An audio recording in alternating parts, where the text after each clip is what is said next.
Okay, it's just about 7 o'clock. We're gonna call this meeting to order. Pledge of allegiance.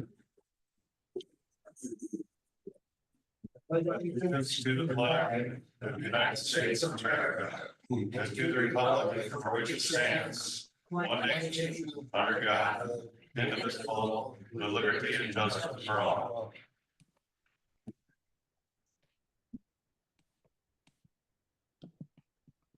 We got the mic on. Roll call.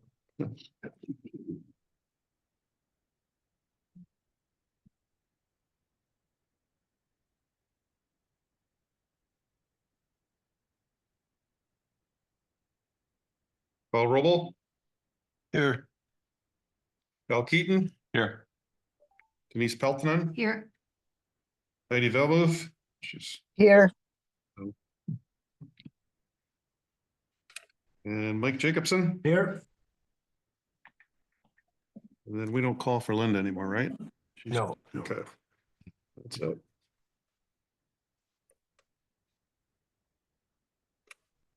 All right, the first thing I want to say is, this is not my normal seat, so we might stumble a little bit, through this meeting tonight, but, just hang with us, we'll get there. The next thing, is to set and adjust the meeting agenda. Is there any reason anybody has to adjust anything? Looks good to me. Okay. Declaration of conflict of interest. Does anybody on the commission have a conflict of interest? Anything we're gonna talk about tonight? No. Public comment, and, this public comment is not about the public hearings that we're gonna have tonight. This is just a general public comment. If you have anything to say, about things we're doing here or things that pertain to the planning commission.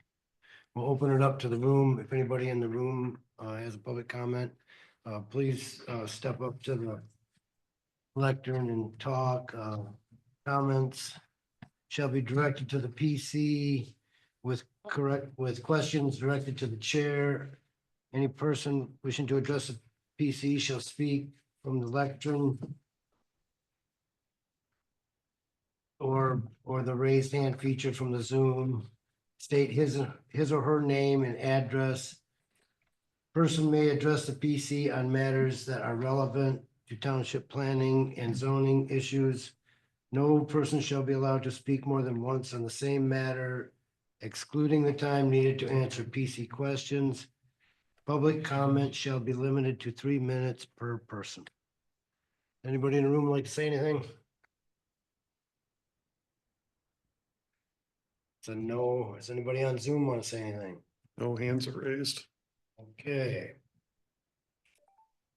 So we're gonna open our public hearing for the Good Father Farm major home occupation at 7:03.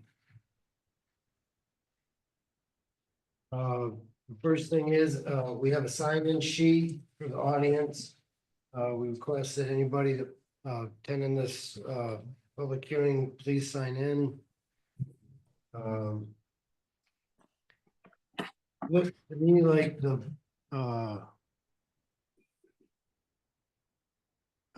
date that this was published, this hearing was published, I believe was October 19th. If I'm reading this right. The notice was not in the paper for this public hearing.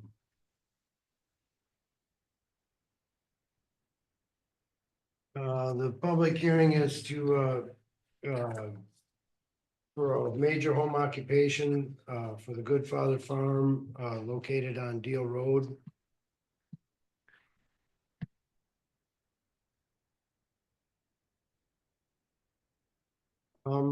I guess we'd like to, introduce a zoning administrator and have her, kind of run us through what's going on. Hi. Good Father Farms is owned by Stephen Azell. He built a new home out there. He's got a 40-acre property. And he had there used to be an old farmhouse on the property. He had the old farmhouse was removed, but there was a workshop that was still there. And it kind of got converted to more of guest quarters when I went out to do a final inspection on the new build. So bringing the property into compliance, Good Father Farms is going to be utilizing that workshop to support his farm podcasts and a few other things, as he explained in his presentation in his letter, introducing him and his family. He, his wife, and their 5 children live on the property. I'm also trying to recruit him for the planning commission or the zoning board of appeals, so be nice to him. He is here tonight too. But basically it's just to bring the property into compliance because we do not allow for accessory dwelling units. It does have a kitchen, a very nice kitchen, bathroom, etc. So they did a really nice job remodeling it but it's going to be utilized to support his Good Father Farms. So I'd like to have Steve come up and kind of speak to you about what his intention is there. And then and I did not receive any commentary from anybody from the public. I had no concerns one way or the other. Okay. Good evening. So yeah, just about a year ago, we purchased this farm right down the road. There was this old workshop. It had plumbing, electrical, had a little kitchen and everything in it. When we bought the property, we built a brand new house, just moved in 2 weeks ago, applied for a permit. We have a greenhouse going up, we have bees, chickens. We believe in permaculture, so we're about sustainable agriculture. We homeschool 5 kids. My oldest son is a huge Joel Salatin follower, so we are all about rotationally grazing chickens and rabbits. And again, so if you don't know about me, I own a company here in Acme called Truly Free, the old Tom's building. We've become, in the last couple of years, outside of the tribe, the largest employer in the east side of town. So I'm in the e-commerce online space, and a lot of my team, because of my farm practices, have been urging me to start a podcast and a YouTube channel. So, utilizing this, old workshop, which, yeah, we painted it and, it was pretty dilapidated, but we took the existing infrastructure and painted it and threw some new cabinets in the kitchen.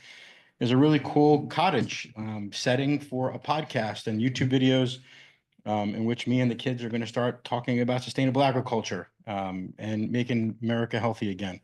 So that's the intention for the property. I have less than zero intention to, have it as a rental or any dwelling in any way, shape, or form. We moved here years ago from the city to get away from people. So I'm not looking to have anybody on the property. I'd like the seclusion.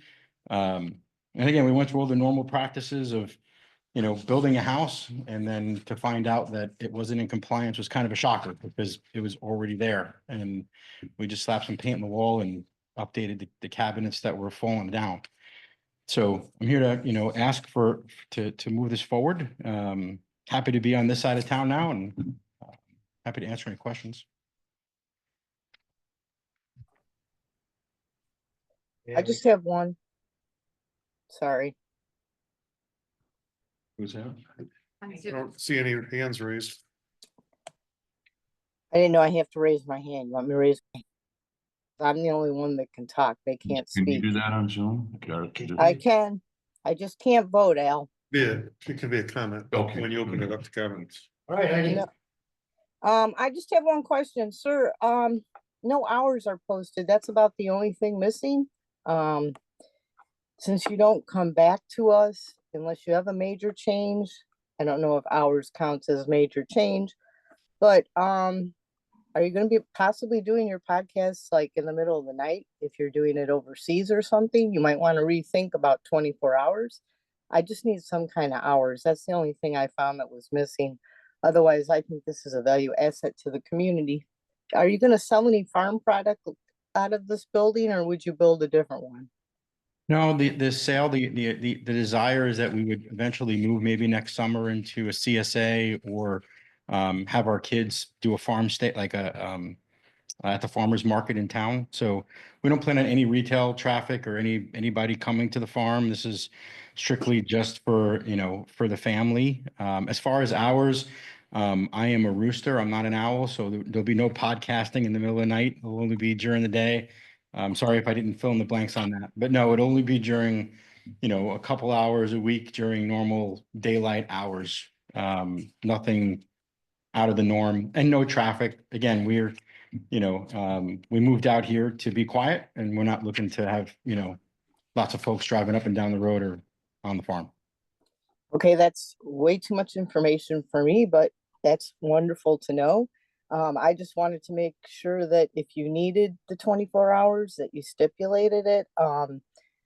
I would go from 6 to 10 because that's daylight, 6 to 10 p.m., but that's just my opinion. I'm good. Thank you. Thank you.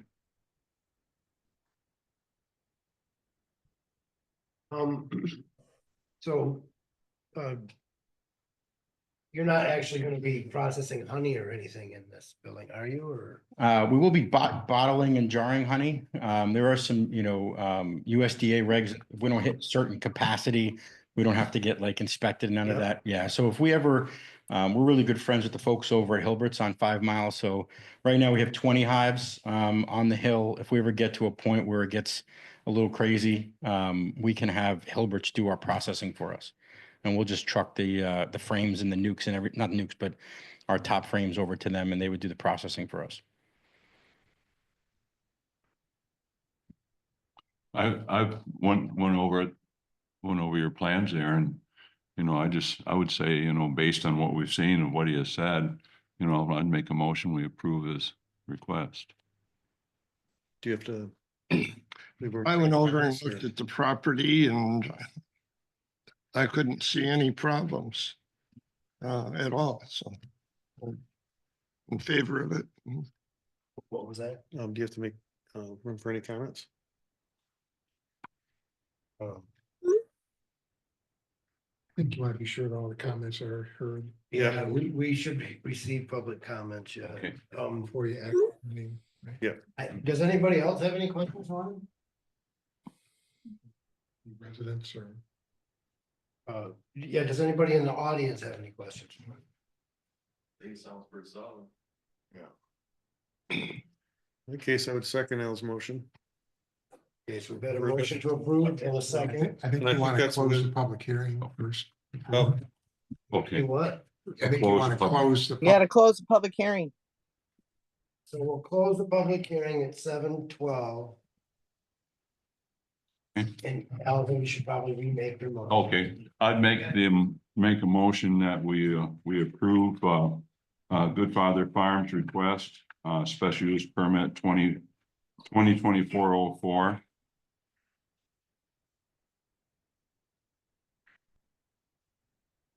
And I would second that. Are we still having discussion? Because did he add an hours or no? Did you have anything else you'd like to say? I mean, I'm just asking, did he verify his hours? Well, Heidi, I've worked for a lot of farms and the hours you work on a farm are the hours that are necessary. Sometimes it's before daylight, sometimes it's after daylight, and sometimes it's all day long. So I understand, but it's a question on he's the not asking for checklist. any public people, anybody to come to his farm. He's not asking for hours of operation. He will operate in the hours he needs. Fine, Michael, I was just going down the checklist, but hey.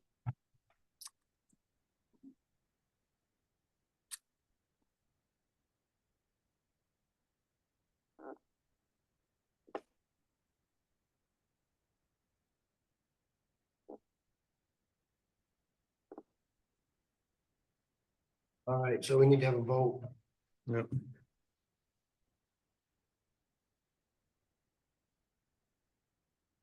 And Keith, since you've never done this before, you go ahead and call my name and I abstain. Sorry, I didn't catch what she said. No, She said, you call her name and then she will sustain. But he calls me last. That's what. Okay.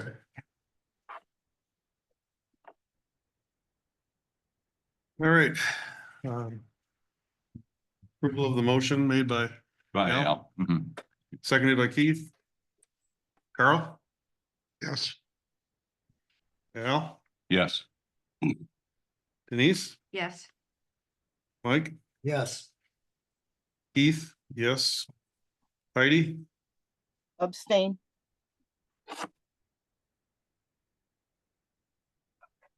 okay, motion passes. Okay, Approval with no conditions, right? yes, approval with no conditions, yes. Yeah, as read.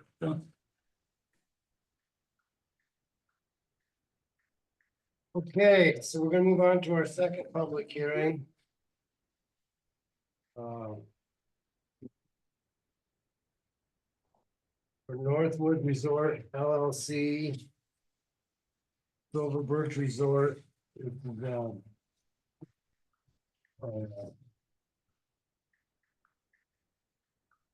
for the phase 3, site plan review. I'll open the public hearing at 7:15. Again, if anybody hasn't signed in, please sign in. Again, I believe the publication for this was sent in on the 19th.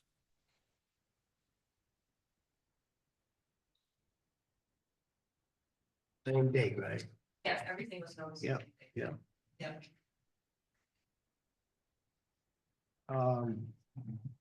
The purpose of this is to go over their site plan and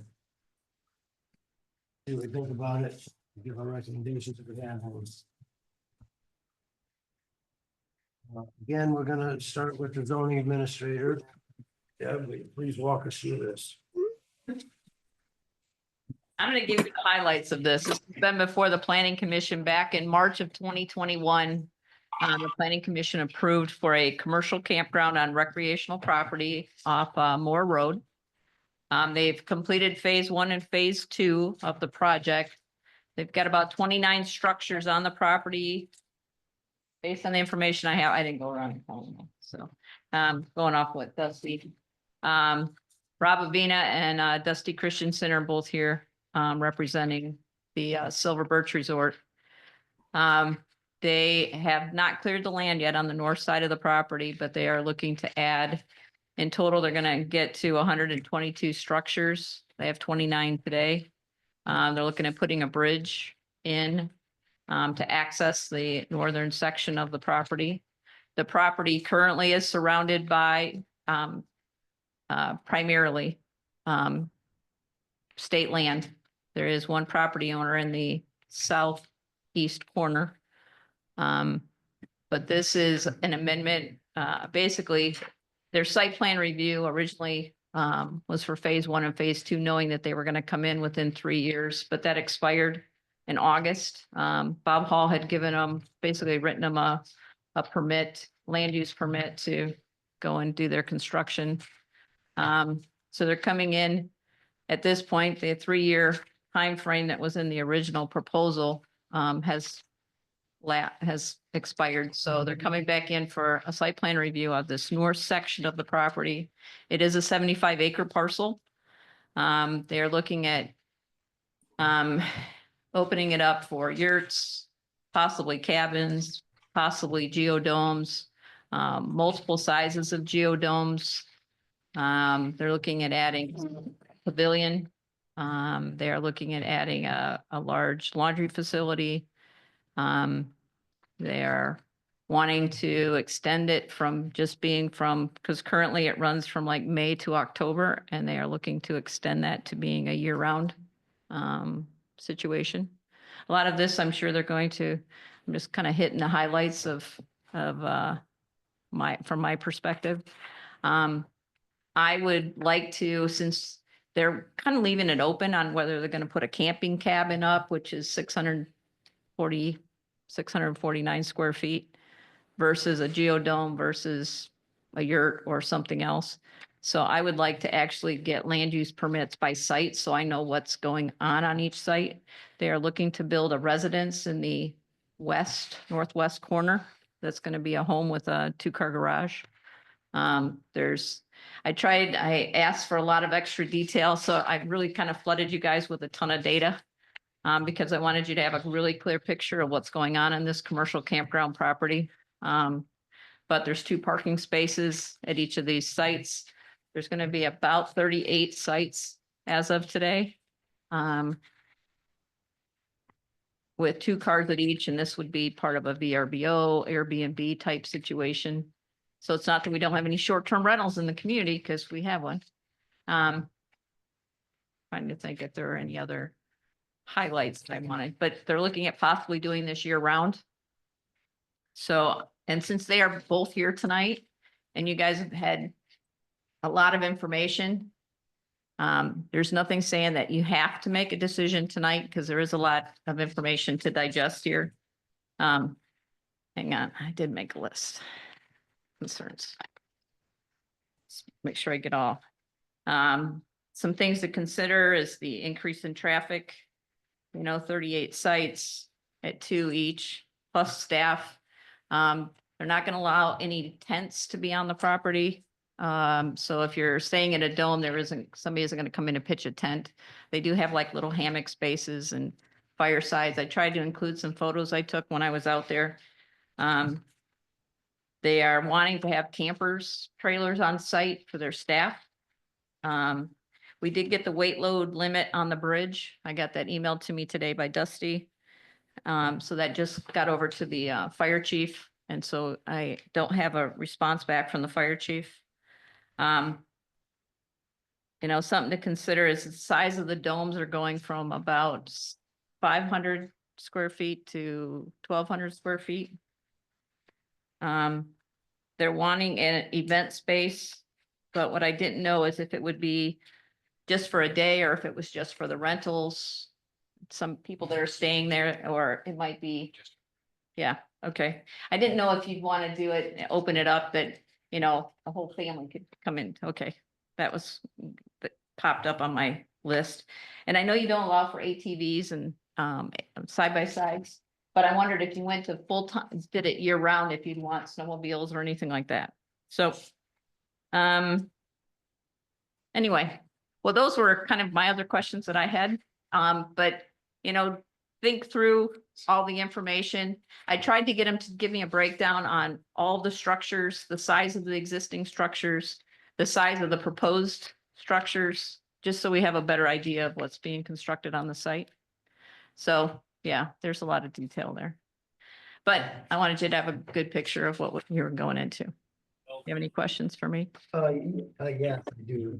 Do you? You made a comment about making a site plan. I'm not doing anything. built- Not a site plan, a land use permit for each unit site. Is that a so- condition we can make? I'm hoping so, at least that way I know, so there's 15 sites out there now and we're going to 38. So we're gonna build a new home out there. That's a site in my mind. Right. I might be issuing a land use permit for a new home that's going up because the county's gonna put in some requirements. And since we have the unknown of, I don't know if I'm gonna put up a cabin on site 27, or if I'm gonna put a yurt up, or if I'm gonna put up a geodome, at least that way I know what's being constructed at each unit site. So I know Bob didn't do it that way, but you're stuck with me, sorry. But I want a little bit more detail of exactly what's there. There's a lot of wood on those sites too, so the fire department kind of needs to have an idea too, because they're gonna want to go out and evaluate the whole site. Because when you got a deck with the dome sitting on top of it, and then you got a kind of the little dining area that's outside that's covered as well, at least they kind of know what they're up against. Yeah, and for good reason. Yes. Okay, so that's why I'm looking for them to do a land use permit for each site. I don't want the township to not be aware of what's out there, but I want to have a little bit more control over what's being constructed. Because they may decide, hey, that whole north side, we want to put in 20 cabins and we don't want to do more domes. Or maybe we want to do them all as domes, but this way I'll know what's going in and kind of when it's happening. So it'll be a conversation we can have throughout the process. And they may come in and say, hey, we're going to go in and construct 5 of them in the next 2-3 months. A land use permit lasts for a year. So I'd kind of like to just kind of have an idea as it's growing and progressing that I know what's going on too. And yes, I would like that to be a condition. And I've shared that with them too, so. And if you didn't make a condition, I would probably make it a condition. I just wanted to make sure that that was something we could do without overstepping our bounds. I believe it is. Yeah, it is according to Act 33, we can allowed to put any reasonable conditions on Yeah. it. So that's And reasonable. it's not an unreasonable request. No, Just no. make sure we kind of know what's out there. I mean, and it's private for the most part. I mean, it's not an open road or anything. It's private land. So it just gives us an idea of what's there. And they've been great to work with. So I don't have any major concerns. I'm just, Well, that kind of quells a concern of my own that I had. It kind of looked like they want to leave it open-ended and decide later what they want. And I had similar thought of, well, then how do we know what they have there? So this. we're solves thinking that. alike, Mike. Yeah. We're thinking alike. Solves that. Yeah. Just a question there, it's, just so I can get this straight in my head. So if there's, I forget how many sites were there? Plans Roughly 40. 122. Just 40? roughly 40. One of So- them will be a home. And it sounds like there's 3 possibilities, a geodome. A camping cabin. Now, Okay. keep in mind, they're putting in wastewater treatment. They're Okay. putting in, so there's wells, there's septics out there. But the cabins all have to meet code for the county. Right. And So- so electrical side, all of that. But when you stick a dome up, correct me if I'm wrong, gentlemen, but when the dome goes up on a deck, and they did it on decking originally, but they've gone to cement platforms because of the expense. It's much cheaper to do it on cement. But when those domes go up, the county considers that a temporary structure, and they don't take them down. So there isn't a lot of, I don't know. They can give you the details on the wind restrictions and all that and snow load, but So my question then. yeah. Instead of having a different one for each site, could you approve like 3? If they're ready to build 3 at the same time, yeah. No, I mean, I'm talking about options. So if Oh, if they have 3 different options, if we approve those 3 options, what does it matter what site it goes on? That's my question. I am curious if they may want to do this gradually over the next couple of years. I can't imagine they're gonna go and fill in all of these sites in the No, next that's not my year. question. But- The question is, But if they want to put a yurt up on one site and they want to build a camping cabin on a different site and they want to do 3 geodomes, Mhm. I just want to know what are they constructing on each of them. If somebody comes in and says, I want a new deck on my house, I get a zoning permit, land use permit for that new deck. So, and what they're doing is they're building a platform or a cement foundation for the dome and then building a couple of decks that are covered, bathtub, dining room. I mean, they're kind of cool. I mean, that's why I included a lot of the photos, but I just want to make sure that each unit site is defined by them to me. Is it going to be a camping cabin on this? So are we going to end up with 10 of them? 10 camping cabins that are also, because I'll have to do final inspections too for the county. But if it's a geodome, and I know it's on 6 of these sites, which 6 are they going to be on? And I'll know that the county's not going to be overseeing those because they're considering them temporary. One question I had when I was out there, it looked like the geodomes, it looks like it actually had a cabin attached to it. It looked like there was an air conditioner, and I mean, I don't know if it was attached, but it was real close. And what's the purpose? They've got some, you can go through it with them. They've got some bike sheds and they've got some other storage sheds that are on a lot of those sites. And all I'm trying to do is make sure that we're aware of all the structures are going up on the property. So, Deb, I had a question. yeah, Denise. Keith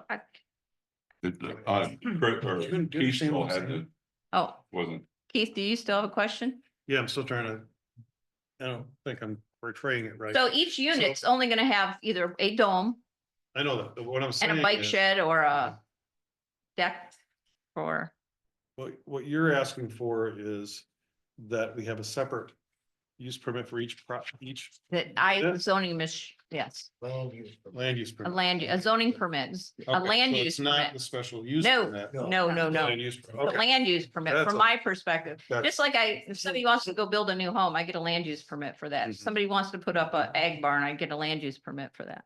And since he's got, 20 sites he wants to complete yet, I want land use permits so that I know what is going on which sites. okay, And it's just strictly from a zoning perspective, has nothing to do with the special use. The special use Okay. has already been approved. It's individually what's going on the site. gotcha. I didn't. Yes, so in Article 12, the building sizes, lot size and yard requirements, it has campground cabins shall not exceed 650 square feet, including covered porches. And in their list, they had camp cabins 680 feet, the manager's residence 44,918 square feet. The campsite dining area is 150. Would you consider that part of the square footage? That's gonna be kind of up to you as a planning commission on what you want to approve. Now, keep in mind that special use was already approved by the planning commission back in 21. All I'm trying to do is make sure that you have a clear understanding of what's being constructed out there today and what they're wanting to move forward with, and that would be questions to provide too. One question I had though, was that approved as a campgrounds? And if it's approved as a campgrounds, and then obviously it'd have to meet the campground rules. And those Okay, are in now your if you're- package. Now, if you're gonna change the rules, then that's not the permit that was granted. And it's a new permit. And This is a site plan review. This isn't necessarily this is a site plan review of what they're wanting to construct on that site. So Okay. you guys need to yeah, tell, talk to. you need to tell me what conditions you want to put on this. What's been constructed has already been constructed and approved by your prior zoning administrator. So I can only move forward with providing you lots of information so that you can make a good, concise decision on how to move forward with this. So Can I ask Michael a question, cabins that they please? are building are only 600, are less than 650 square feet, the camping cabins. And they listed it on the form, But- but 680. But, Are they 680? Well, but what about the No, domes? They are- they're you're larger- asking the zoning Yeah, I administrator, was- that's only dealing with the stuff moving Yeah. forward. No, I, The stuff Right. that they constructed and the prior zoning administrator allowed them to construct and build. Yeah. I did put a copy of the motion in your package in my zoning report of exactly what the motion was. And Michael, I think you were the only member of the planning commission that was part of that meeting. But I did put Carl. the actual motion of what the conditions were in your package too. So I believe Carl was there too, but. yeah, I was. That's fine. I was here. yeah. You Okay, guys, I went back and looked at my notes. I only remember seeing that they were gonna install yurts, that I thought phase 2 was coming back to us, but apparently not. So here we are at phase 3. I'd like to go back and look at phase 1 and 2 really well before I made a decision on 3, but I'm only here for another, this is it tonight, but that's my opinion here. I might want to go back unless, Michael, you can remember something. I looked back at my notes and all I saw was yurts, which was put up a yurt and take it down. So, if you got something else, help me out. There were cabins already on the property. there were 3 cabins that were already Right, the constructed. cabins were already there. I Yeah, do get those that, were but I there. just remember the yurts. I remember the domes being in phase 2 and 3 and they were gonna come back, but that's all I wrote on my notes, guys. As the same Okay. here. I don't recall domes, I recall yurts. But I don't see any picture of one. How big are the yurts? That, the details are in there. yeah. They're in your package. They're in here. They're in there because it's all added. Well, I know that. But from a zoning perspective, is there anything else you need from me? One other question. Yeah, Is there anything in the new plan that is larger than what was approved in the old plan Yes. being built? Some of the yurts are pretty large. Yeah, they're Are like, not yurts, I'm sorry, geodomes are large, but they're They're large. considered temporary They're temporary structures. So structures. that's something that the planning commission is gonna have to kind of weigh. I did not pull all the detail. I think it's in your package, a lot of the information that was originally approved and what. I didn't go back and pull all the plans that came in with, phase one. When this was originally put before the planning commission. But obviously there's gonna be an increase in traffic as this rolls out gradually and there is that size question. That's kind of why I'm asking for land use permits for each site. And if they're building a home on a piece of property, that's something to factor in as well. So do you have the original, the phase one site plans? I'm sure they're in the files, Okay, but they weren't going back to redo phase one. They were coming in for phase three We're for the talking- site plan. We're talking about phase 3. So, but I mean, if that's something that you would want to go back and review before decisioning this, I mean, obviously that can be done too. So, Is there any other concerns that you have other than the land use permits? no, I think people should, utilize their land the way they want. They've already had, the campground's been approved. I don't think there's been any amendments to the campground policy zoning and from a zoning standpoint since they were approved back in 21. There was some conversation about that about a year and a half ago or so about campgrounds, but that never went forward. One question I had, Deb, is, I've spent, like everybody here, spent a lot of time going over this. Yeah, And everything that I seen in here, unless I missed it, said it was the hours of operations was, I think, from April to November 15th. So how did we get from part-time to full-time? they sent a memo. To who? Well, But- but that's not but- approved. But, oh no, it's not happening today. Yeah. They're not operating beyond. This is for phase 3. This is part of their, Yeah. this is in the package. Yeah. But you can feel free to ask them Well, all I've the got- questions you I've want. got several here. I'm sure they're gonna share a lot of information that hopefully I haven't shared, so. I have All a right. question about they're having an event separate place where they could have events. Like a family reunion or something. Yeah, He and- just said that if they were renting out a number of the cabins, they would, But they've, That's Yeah. open. Right. They aren't telling us anything. How big is it? Could this then be converted to something to have outside events come into it? We don't have any information on how big it is, where it's gonna be, yeah, parking. that's I need that something that they can information. share with you. I think Yeah. it was a kind of a thought at the end when I was Yeah, but I. pulling all this see it together. on there. Yeah, I didn't see it on there either, where that pavilion. So I will turn it over to the, Okay. yeah. for the- Yes. for the- Please. All right, thank you, Deb. Dusty Christensen with Mansfield Land Use Consultants. Rob Avina, the owner of the property here, is here as well. Just to kind of answer a couple of the questions that came up while Deb was up here, quickly while they're still fresh in our minds. This is the site plan that was approved in 2021.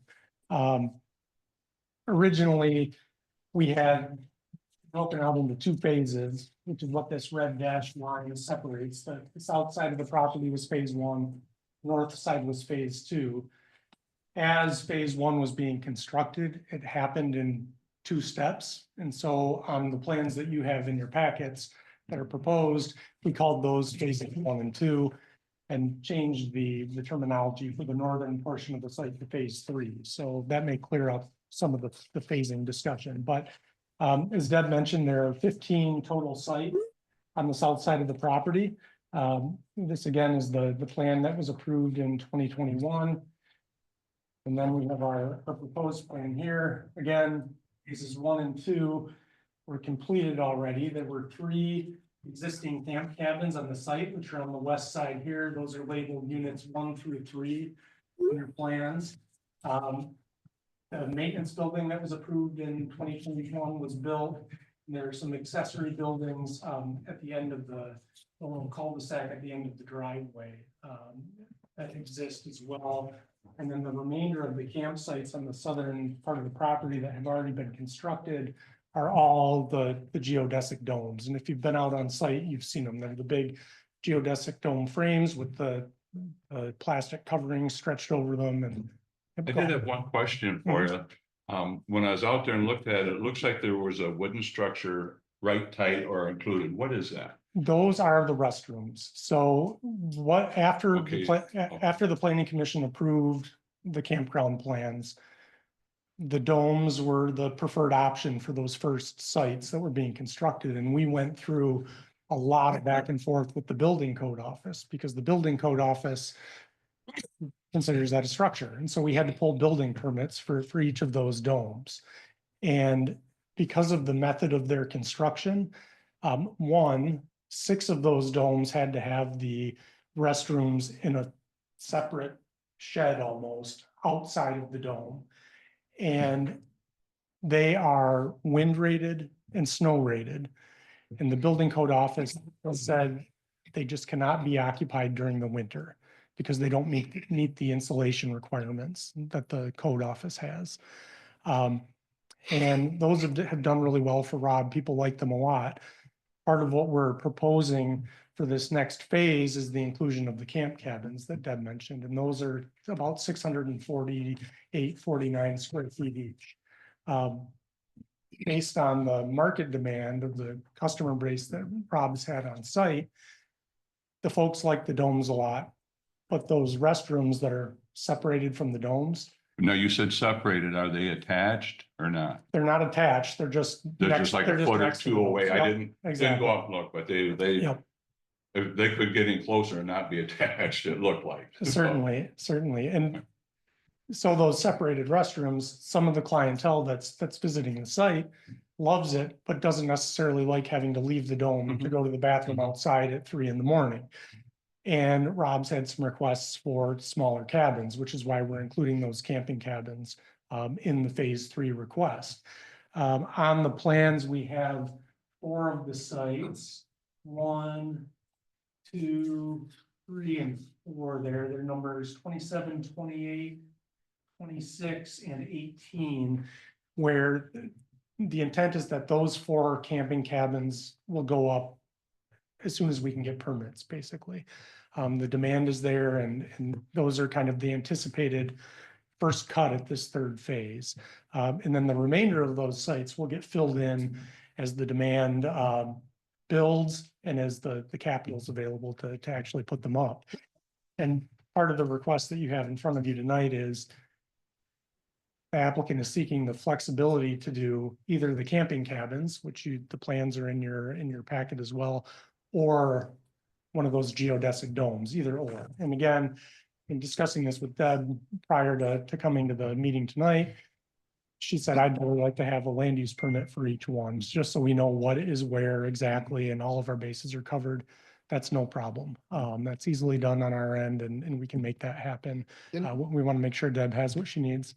Didn't you say you had to have permits for the other buildings from the county? Yeah, so everything that is in a structure that's bigger than 100 square feet has to have a permit from the So county. you're a gonna building have to permit. have a Yep. building permit, period. Exactly. We'll have to pull a building permit for each one of those sites as well as part of phase 3. And prior to getting those building permits, we'll have to have the health department sign off, erosion control, any other local agency that has oversight over this type of a project. I will note that we already do have an erosion control permit in place for phase 3. We just wanted to be ahead of the game for that. Deb mentioned the creek crossing. She was calling it a bridge. It's actually a 3-foot culvert. It's a pipe. There was an existing culvert there that allowed the tiny little creek that's about 1 foot wide and 3 inches deep to flow through, but it was perched and was a little bit small. So that has actually already been replaced. We permitted that through Eagle and the County Erosion Control Office. So that new culvert is in and ready to go. But So it's not actually a bridge, it's just it's a culvert. a culvert at the ground. Yep, exactly. And we made sure, and Deb mentioned the weight loading requirement that the fire chief had a question on. I got that information back to her today. I was a little bit late in my response, but the culvert itself is the same kind of culvert they use for county and state roads. So it accommodates H20 and H25 loading, if that means anything. They usually dictate that to you. Yeah, and so it's, you know, it can hold a 50,000-pound vehicle. And for the remainder of phase 3, I'll kind of walk you through our site plan. We have a loop road, which was simplified. The previous road on the plans that were approved in 2021 had a similar loop, but had little dead end spurs coming off of either end to serve some sites further west and further east. We removed those from the plans. And also a couple of campsites. So the original plans had 40 total sites. We now just have 38.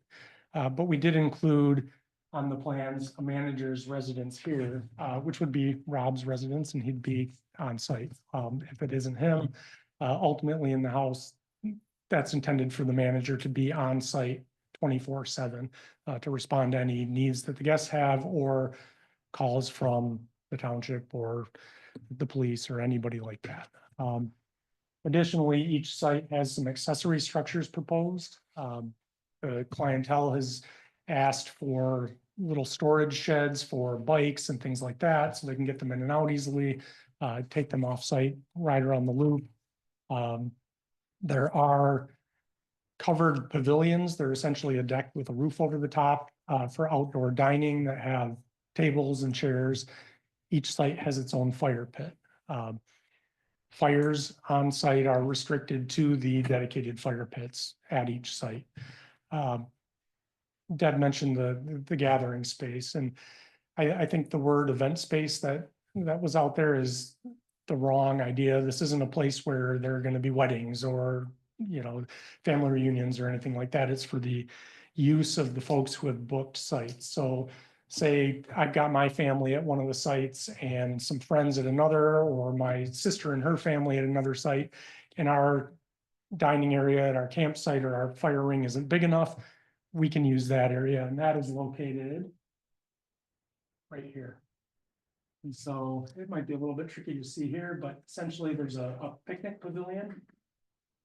There's this rectangle that I just colored in, and then a fire pit here. That's just a little bit bigger than the fire pits at the site, so it can accommodate a bigger group of people. I mentioned the request for flexibility to either do a dome or a cabin on phase 3. Yurts are off the table at this point. Originally, that was a potential option, but between the domes and the cabins, those seem to be the two products that work well on these sites. And so the yurts are no longer considered. It's just the geodesic domes in the cabins. We have one laundry and maintenance facility as a part of phase 3, which is right here. The original plans had 2 laundry facilities on the north side. We've scaled that down to 1 and kind of consolidated it into 1 building. I mentioned that we eliminated the dead end drives off of the east and west side, and some of the additional accessory structures. I will note that we worked really hard on the design to try to make sure that it complies with all of the standards in the zoning ordinance, including the standards for commercial campgrounds in section 25.21.d, which include a 100-foot mandated buffer between any campsite and a property boundary. So every campsite has at least 100 feet of primarily wooded area between it and the property boundary. A bulk of the sites are adjacent to state land. From about this point west, and then all the way around the back side of the site to this point here is state land. So there aren't any neighbors to the north, west, or south. The one existing neighboring residence that Deb mentioned is here, kind of in the southeast corner of the site. And we've maintained well over 500 feet between that residence and the closest campsite. And I'll note that Rob has been operating for 3 years now, 2 seasons now, and hasn't had any complaints from that neighbor. In fact, I don't think you've received any complaints at all. So yeah, we don't know of any complaints to date. I mentioned some of the permitting that's going to be required for this project. Obviously, we have site plan review here at the Planning Commission, and then all of our local agencies land use permits with the township before we build, and then building permits for each of the structures. And plans have been submitted to the fire department. We have a partial review. It was pending the weight classification of that culvert.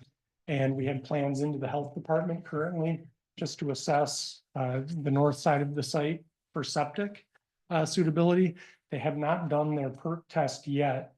But based on what they saw during the construction of the drain fields for the first couple of phases, they verbally indicated that they didn't think it would be an issue. And obviously we need their permit before we can build anything. So with that, I feel like I've talked at you a lot, and I'd rather just answer questions if you have any. I've got some I went through, and like I said, I went through and read, and I have some here. Perfect. Number one, how did we go from campgrounds to the year round?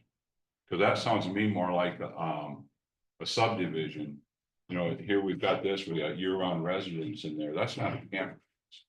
Well, they're not necessarily year-round residents themselves, but the structures could be occupied year-round. And I guess that's our request to you. So the original approval was spring through fall. Correct. And that's all we can use the domes for anyway. Those have to be vacated. So the cabins could be used on a year-round basis. There's nothing in the campground standards that prevents year-round camping. Wait a minute, wait a minute. You see those captains, that it could be used on a year-round basis, but I think it's called a dwelling. A year-round home has to be 700 square feet, I believe, in our township. And this is a campground. It's not meant to be for year-round usage by one person. No, it would be, And it would you be also- different people. You also in here are saying that you, these can be rented for 1 or 2 days or indefinitely. As long as they the, recall us approving that. well, it can certainly be stipulated in the conditions of approval. If you had a maximum rental time. We I could talk, know we could talk a lot about of that. campgrounds have maximum rental time, but there are some that I've seen where people rent the space for the entire season. They have like a motor home or a trailer and a pad, and they have it on. I've seen several of those, and they use it for the whole season. And then when the season's over, like I know a lot of them, they move their trailers over to a parking spot. Sure. I don't know that this is what we understood this to be. This is a glamour campground, and from what I understand, the fees are pretty steep. I can't imagine somebody doing it, but I'm a little concerned because you'll have seasonal workers up here. And would you, be concerned that a seasonal worker would be coming in and renting that for the whole season?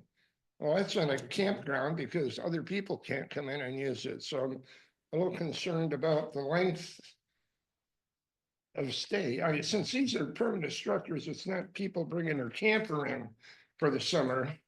These are there permanently. And as you see, the domes can't be, their bathrooms can't be used in the winter. And I imagine the heating bill would be outrageous for those because they have no insulation.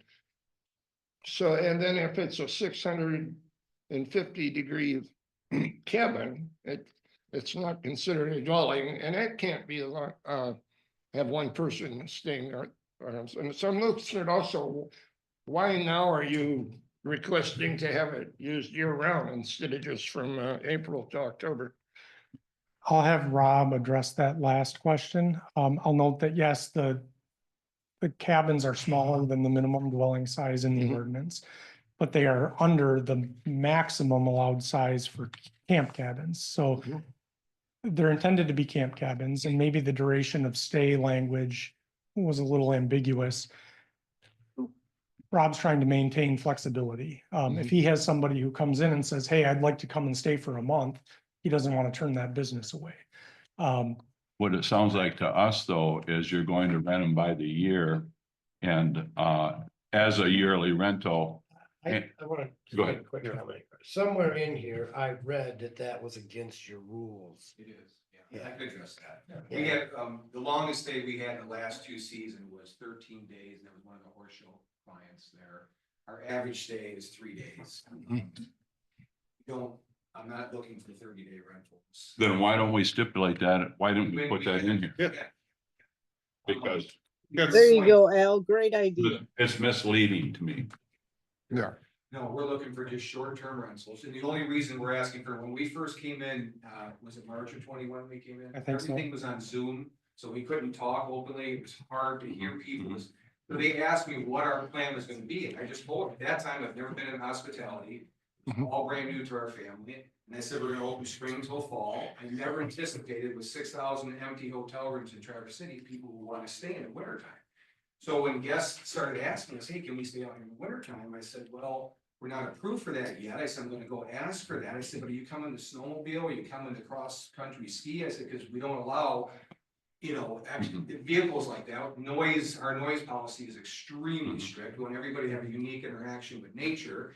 And loud motorcycles and off-road vehicles don't fit for us. And they said, no, all we want to do is be in the woods. Mostly we're getting, Detroit, Chicago, Grand Rapids, Saginaw, people that are just want to come up. I call it jokingly digital detox.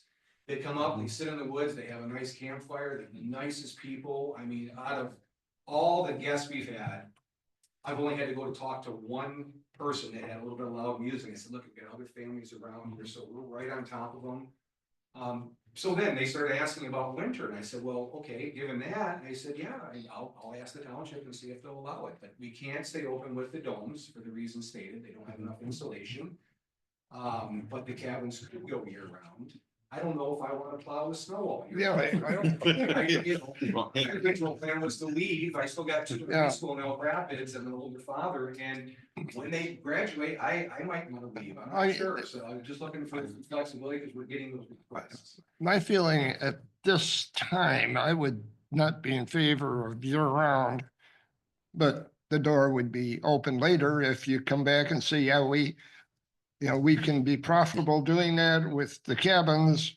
We have a plan to do it. But right now, I would not be in favor of, because, it said October 15th to April. Rubel. So the planning commission at that time really didn't have any stipulations to what are your plans? So I just kind of gave them what my plan, that I never been in hospitality before.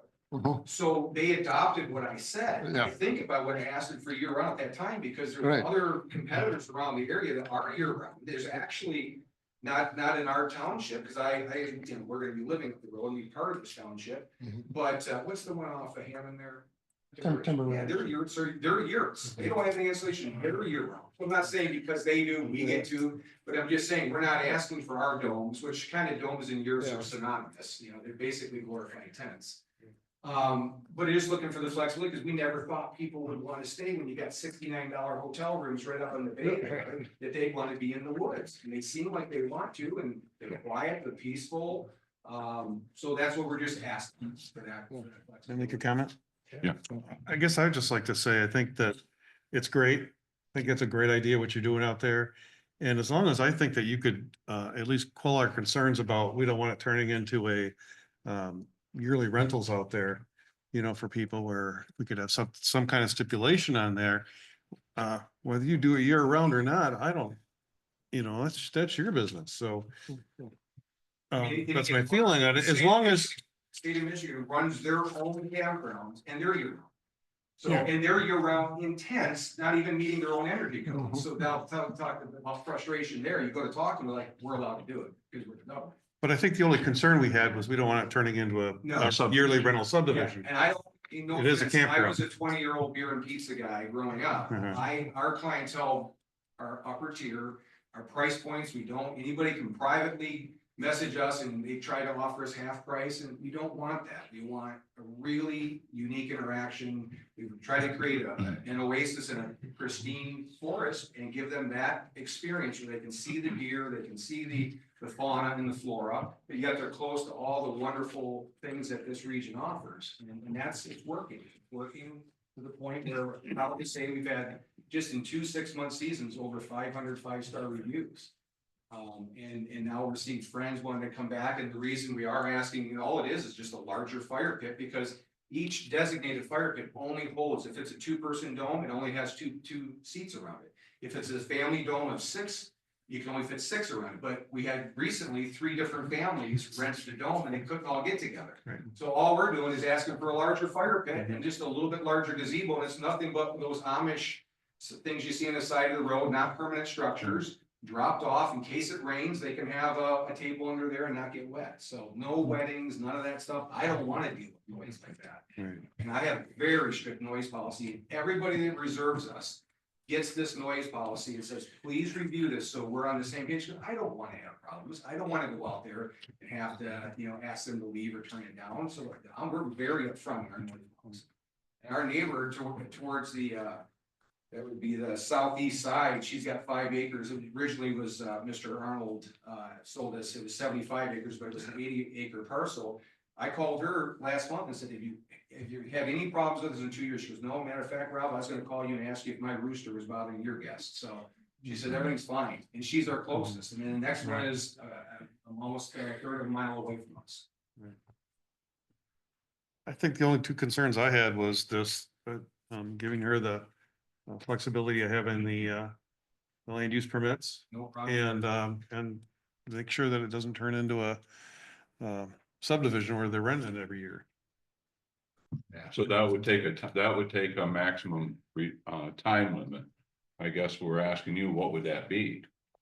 I mean, in case the horse show, if it catches on with those folks, and I've seen, like I said, we have 13 days from one of them. He's coming back next year. Will he turn into 2 weeks or possibly 3? I think a fair balance would be a maximum of 1 month.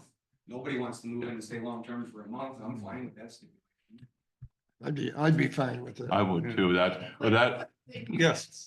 At this point, we're just hearing their presentation. Mhm. Don't start deliberating amongst yourselves Yeah. until we get the whole presentation and you get all of the public commentary. Yeah. Thank you, Doug. My head. We've got questions that we want to ask, and we're going to ask them. Yeah, but you can't start agreeing. You can't start agreeing. Oh, yeah. We're talking amongst ourselves here. Figure out what to do, just let's hear out everything. Okay. Do you have more I think I would questions? add, You got a lot of You questions? still haven't heard. He's got more any questions. comments? Oh, yeah. You haven't heard any public comments? Oh. Let me see. No. Does the public water well that is 2504-28 says non-community public water, which is that in compliance with phase 3?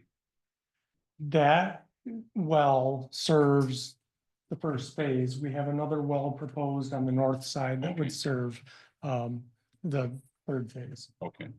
And that is that in the permit process or? We haven't submitted for the permit yet, but it's kind of like as soon as we can get site plan review, that's the next step. Okay. And I seen that your wildlife trash, that looked nice. Looks like you had a thing that you could put the dumpster in and close that so they could stay out of there. So that looked nice. Let me see. Okay. Oh, I'd recommend too that fire and safety be advised. We need to see something from them because we're going to 100%. We're going to possibly 122, and I don't know what they looked at in the original plan. And when the golf course was part of their stipulation was we did a traffic study to see what that was going to do to our M72, because that's could be real hard to get out of in the summer with the traffic load we have. And now we're going to go to 122 units, 2 apiece, right? That's, you had 40, you're going to add 38, 38 sites. No, when you're done with phase 3, was it? You It's said- 38 total. 38 sites. We said there's 93 additional in here. The structures, but that includes, The extra structure, like little sheds, like a little Amish shed, Mhm. where we can put some bikes in for them, just things like that, so. That's part of the site. How many places Sort of will there mentioned. be? Somebody they're asking, sir, when you talk, if you would please step up here? No, but if the people on Zoom can't hear you.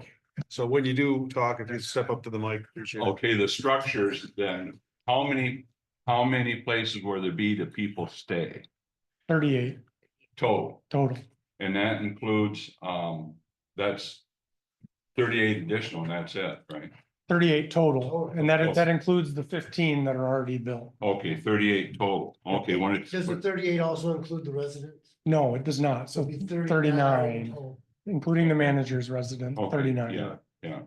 Yeah, see, when it's seen, the additional 93, it The looked to me like structures. there's gonna have 93 more sites, No. and we Yeah. need to clarify that. Yeah, Well, it's clarified in there. It's Well, a pavilion. apparently it wasn't for me, so. Yeah, it's Good point. a Pavilion. Yeah. It's the restrooms. It's Yeah, the well, I'm gonna shed, ask it. all those things. That's, I'm gonna have some questions, so. Let me see. Okay, I'm sure they have, but has road commission and everybody been involved in the driveway permit with the additional? They're all happy? but yep, so Okay. previously, as a part of the 2021 approval, the road commission signed off on the driveway. Okay, And it seems like there was another question you had as a part of the structures one that I had an answer to, and now I forget. So well, I think if you you remember your actually question. answered it, because when you look at it, there's gonna be 38, what I call, I guess, living spaces. Mhm. That's Sure. works. And that is a lot of, it's a big difference from what, when we had the 93 to what was there, so, okay. Now, the traffic study, that is, have you done a traffic study on this to see what the load was? No, we haven't.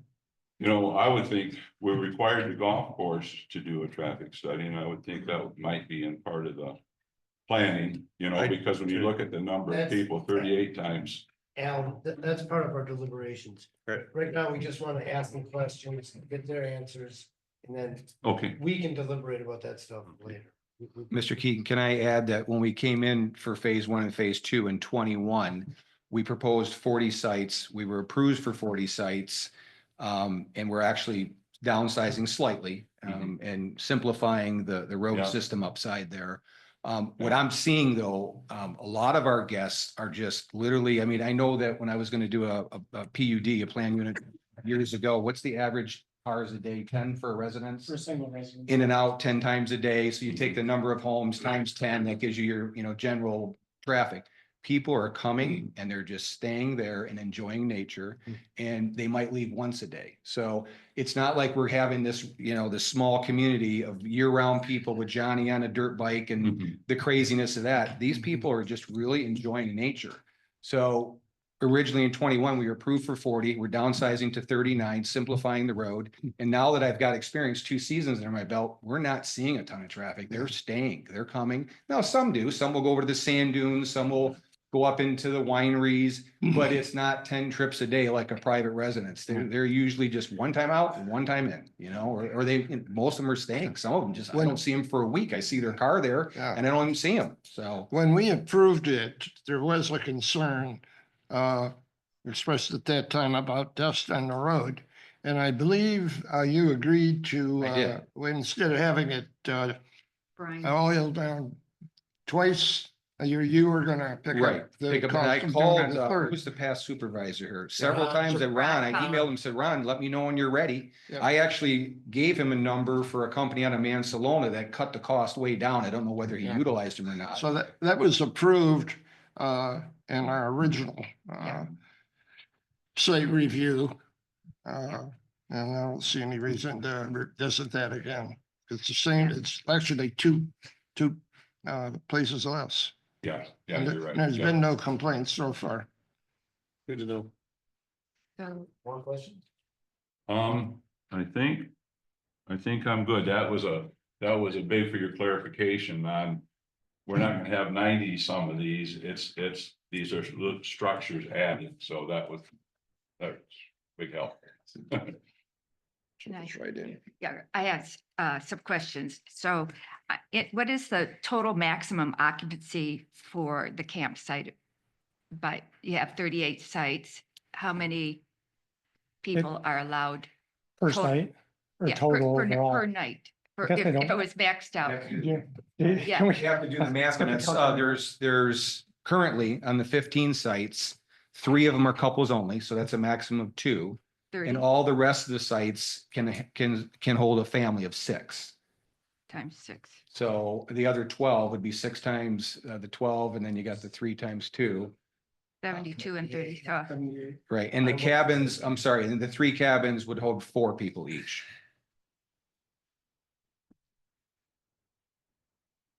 And that's what you have currently. Currently, yes. 90.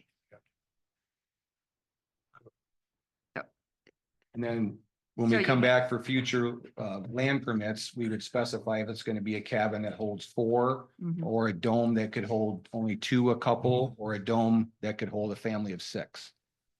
That's why the variations of the size of the domes, how many they'll sleep. So right now you have 15 units that are just for couples, which is 2 people, that's 30 people, and No, then, I'm sorry, ma'am. It's so 15 total sites for phase 1 and 2. yeah, okay, Oh, excuse me, 18. Let me get my straight here. 15 sites, 3 of which are cabins, okay. okay, and those hold 4 each, so Yeah, that's 12. okay, so it's a total And then of, out of the 12 domes, 3 of those domes are couples only, so that's 6 people there for those 3. And then the other 9 are for a family of 6, up to 6. So sometimes we'll see a family of 4, sometimes a family of 5, sometimes a maximum of 6. Okay. They ask us all the time, can we put an extra pump tent outside? It's definitively no. Mhm. It's what the size of the site will hold. Would you provide your full regulations and rules for the guest? Sure, yeah. Just to put in the file, Yeah, absolutely. that would be nice. Yeah.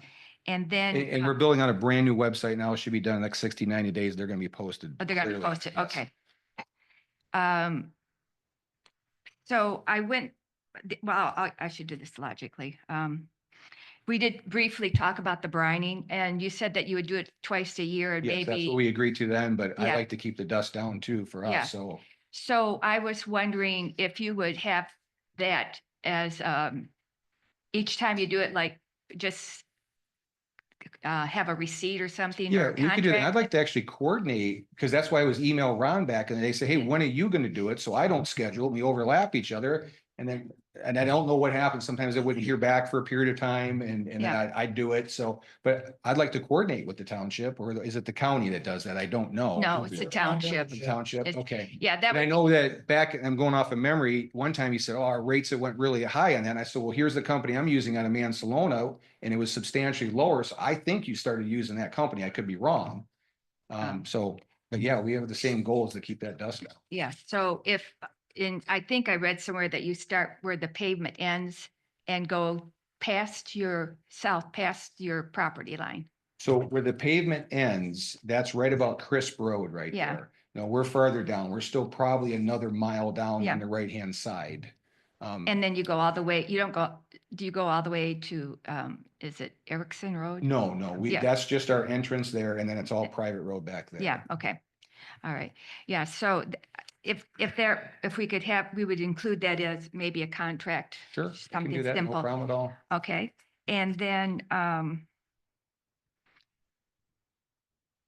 I'm just wondering, I look back to the minutes of the meeting that they had online, and it said, initially you said that at the time, your largest yurt was 24 by 24 and a nice deck, and that satisfied the planning commission at that time. And now you're coming back with a 30 by 30 dome, which, wasn't initially in the, Well, from memory again, because everything was Zoom back then, and I mean, I'm struggling to hear what this person's saying, it was, COVID, it was crazy. I don't remember any stipulations on the site. They asked what I wanted to do. Yeah. But then the county said, okay, now things have to be engineered, because that was a whole learning process for all of us. So what Dusty said is they passed the snow load rating, the wind load rating, and the fire rating, the same standards as a commercial building. Mhm. So, we had to go through that whole engineering process with them. We found an engineer that specialized in them, and they are some very strong units. But back then, during that Zoom meeting, they were just asked what I wanted to do, and no one said any stipulations, anything. And then as we dove into the manufacture of these things, we came back and talked to, was it Leslie back then Bob? I'm trying to remember the sequence of zoning administrators, but we were open and honest about everything we wanted to do. We presented the engineering that we got from the engineer, went to the county, and so we got our land use permit, then went to the county and built those. But I don't remember anybody, because I don't even know if the minutes are true to that Zoom call that we all had. But I don't remember any stipulations. They basically asked us what we wanted to do and we talked about it. And the only really thing that we stipulated to was the brine twice a year. That's Yeah. all I remember. This was the March 3rd, 2021 meeting. Correct. And it's online. It's in the minutes. So that's just what I have here. Okay, but again, I think they asked me those questions, but I Yeah. don't remember anybody saying it's got to be this way, you need to do that, which we would conform to, but I don't remember that unless. Yeah, because the 30-foot dome is 706.9 square feet. And the campground cabins are not to exceed 650. So you're just creeping up a little bit over that. And then, when you have your outdoor dining area, that would add another, it looks like 160 square feet. So that would bring it up to, That's not a permanent structure, though. That's something you just set on the ground. Yeah, they're not even anchored to the It's ground. not We even can pick anchored them to the up, ground. we It's can not even move them. permitted. Yeah. they're on the platform and you have like a. They're on skids, yeah, Okay. we can move them with our skidster really easy around. If we Okay. need to. I'm just saying they're Yeah. not considered a permanent structure by the county. Okay, and you're saying the domes aren't considered permanent either, No, they're not considered permanent. but they make you Yeah, they comply make with the us- building code? Right. Okay, that's why I was a little confused about that. See all this gray hair? I didn't have it in 21. It just all came in the last few years. And one of the things that I was interested in is that you have a lot of bike racks. So that you're building the bike sheds. Well, we're seeing customers come up with their own bikes. And then I thought, because we're connected to state trails, maybe we're going to, as an additional amenity or a perk, I might put some mountain bikes in for them and say they're available for you. I want them to have the best experience they can. And we're tied into that whole state system behind us right there. So it's really easy for them to go on a nice bike ride. Yeah. So I'm just saying that it's an idea. No, I think it's a wonderful idea. My concern is that if you do year round and people want to take their bikes out in the middle of hunting season. Oh, no, I'd be sure to tell them that. Yeah. That's a definite 1-star review. Yeah, yeah. But I We don't mean, want that. yeah, I'm just saying that there's a danger No, I hear you. I'm being facetious. that they should all be wearing a bike with an orange Yes. vest or No, something. and I will give you our policies. I cannot be any clearer with, and there's an ongoing joke between my son and I, and I have my best friends is an Indian doctor. We've had 5 Indian doctors stay with us this summer and they don't know how to build a campfire. They can set your arm, they can do surgery on you, but they don't know how to build a campfire. So it's kind of, we have a little bit of fun with them now. My son, it's your turn to go teach a doctor how to make a campfire. Yeah. So, but we're very clear on everything. And I might even, as a joke, make a little video with a link or, they can scan it with a barcode and they could teach them how to make a campfire. So, to your point, it's a valid point because they do hunt back there. If I were to have guests in the future in November or December or whenever, I would say, look, stay off out, through the winter, unless hunting season's over and they just want to go snowshoeing or something like that. Yeah. That sounds wonderful. That was my big concern because some people are bad shots. It's a valid concern. It's a valid concern. So aside from the brining, is there anything that you thought we might ask you, but we have not? No, you've been pretty thorough. No, and I said it in 21. I mean, we're open, come back and toast a marshmallow with us, see how we run our operation. And we want to be a first class and different from everybody else. And we've tried to do that. My core business is Woodland Creek Furniture on the Bay. We manufacture our own furniture in Kalkaska and our domes. My wife's the interior designer, and we want to just have a really unique experience. We try to wow all their senses when they come. And so we're just learning as we go. And I never anticipated, again, like I said, wanting them to stay in the wintertime. And again, I may not even do the wintertime, but I got younger kids, so maybe we will. I don't know. But, all those hotel rooms empty, and all of a sudden we started getting requests for it. They're like, no, this is where we come to. This is our sanctuary. We just feel like we're connected with the woods, and now families are wanting to come back. So that's the only reason we're asking. Back in 21, I had no intention of being open in the winter. So when people come in, it's too dry to have campfires? Do you tell them you cannot have campfires? I tell them, because I've called the fire marshal and I've asked, and usually when they say no fires, that means no burning of brush or anything. Campfires are different because they're contained and we've got gravel all around them. But I ask them to be very careful. My son delivers firewood every night. Another point I'd like to make is we didn't realize when we asked in 21 that the world was going to get locked down. All of our costs shot up because we couldn't get materials. I mean, we're literally 40, maybe 50% over what we forecasted back in 21. And that was all due to COVID because, everybody couldn't get the materials they needed. So, when we thought we were going to pay something off in that period of time, it's got extended out quite a bit. So a little extra revenue from winter wouldn't be a bad thing to maybe offset what happened to us too. So just wanted to throw that out there. Yeah. Your average cost per night? It depends on the time of the year, weekend versus weekday. And then Airbnb and VRBO, boy, they're not shy about tacking on their fees. So that's why we're building out our own website, because a lot of these people want to come back now, so they're going to be able to book direct. So to answer your question, off-season rates are probably $319 through the week, $349 on weekends, $359. We play with that a little bit. And then July and August, when we got to get the higher rates, they go up to about $399 a night. Prohibit someone wanting to stay every day. I would think so, yeah. And I've got so many people that want to replicate our model. I got an email in my inbox, a guy that wants to hire us to consult and that, but I'd love to put a dome in front of my business in both in Kalkaska and here, because I know a lot of people would like to have these, but then I'm just going to create competition for ourselves.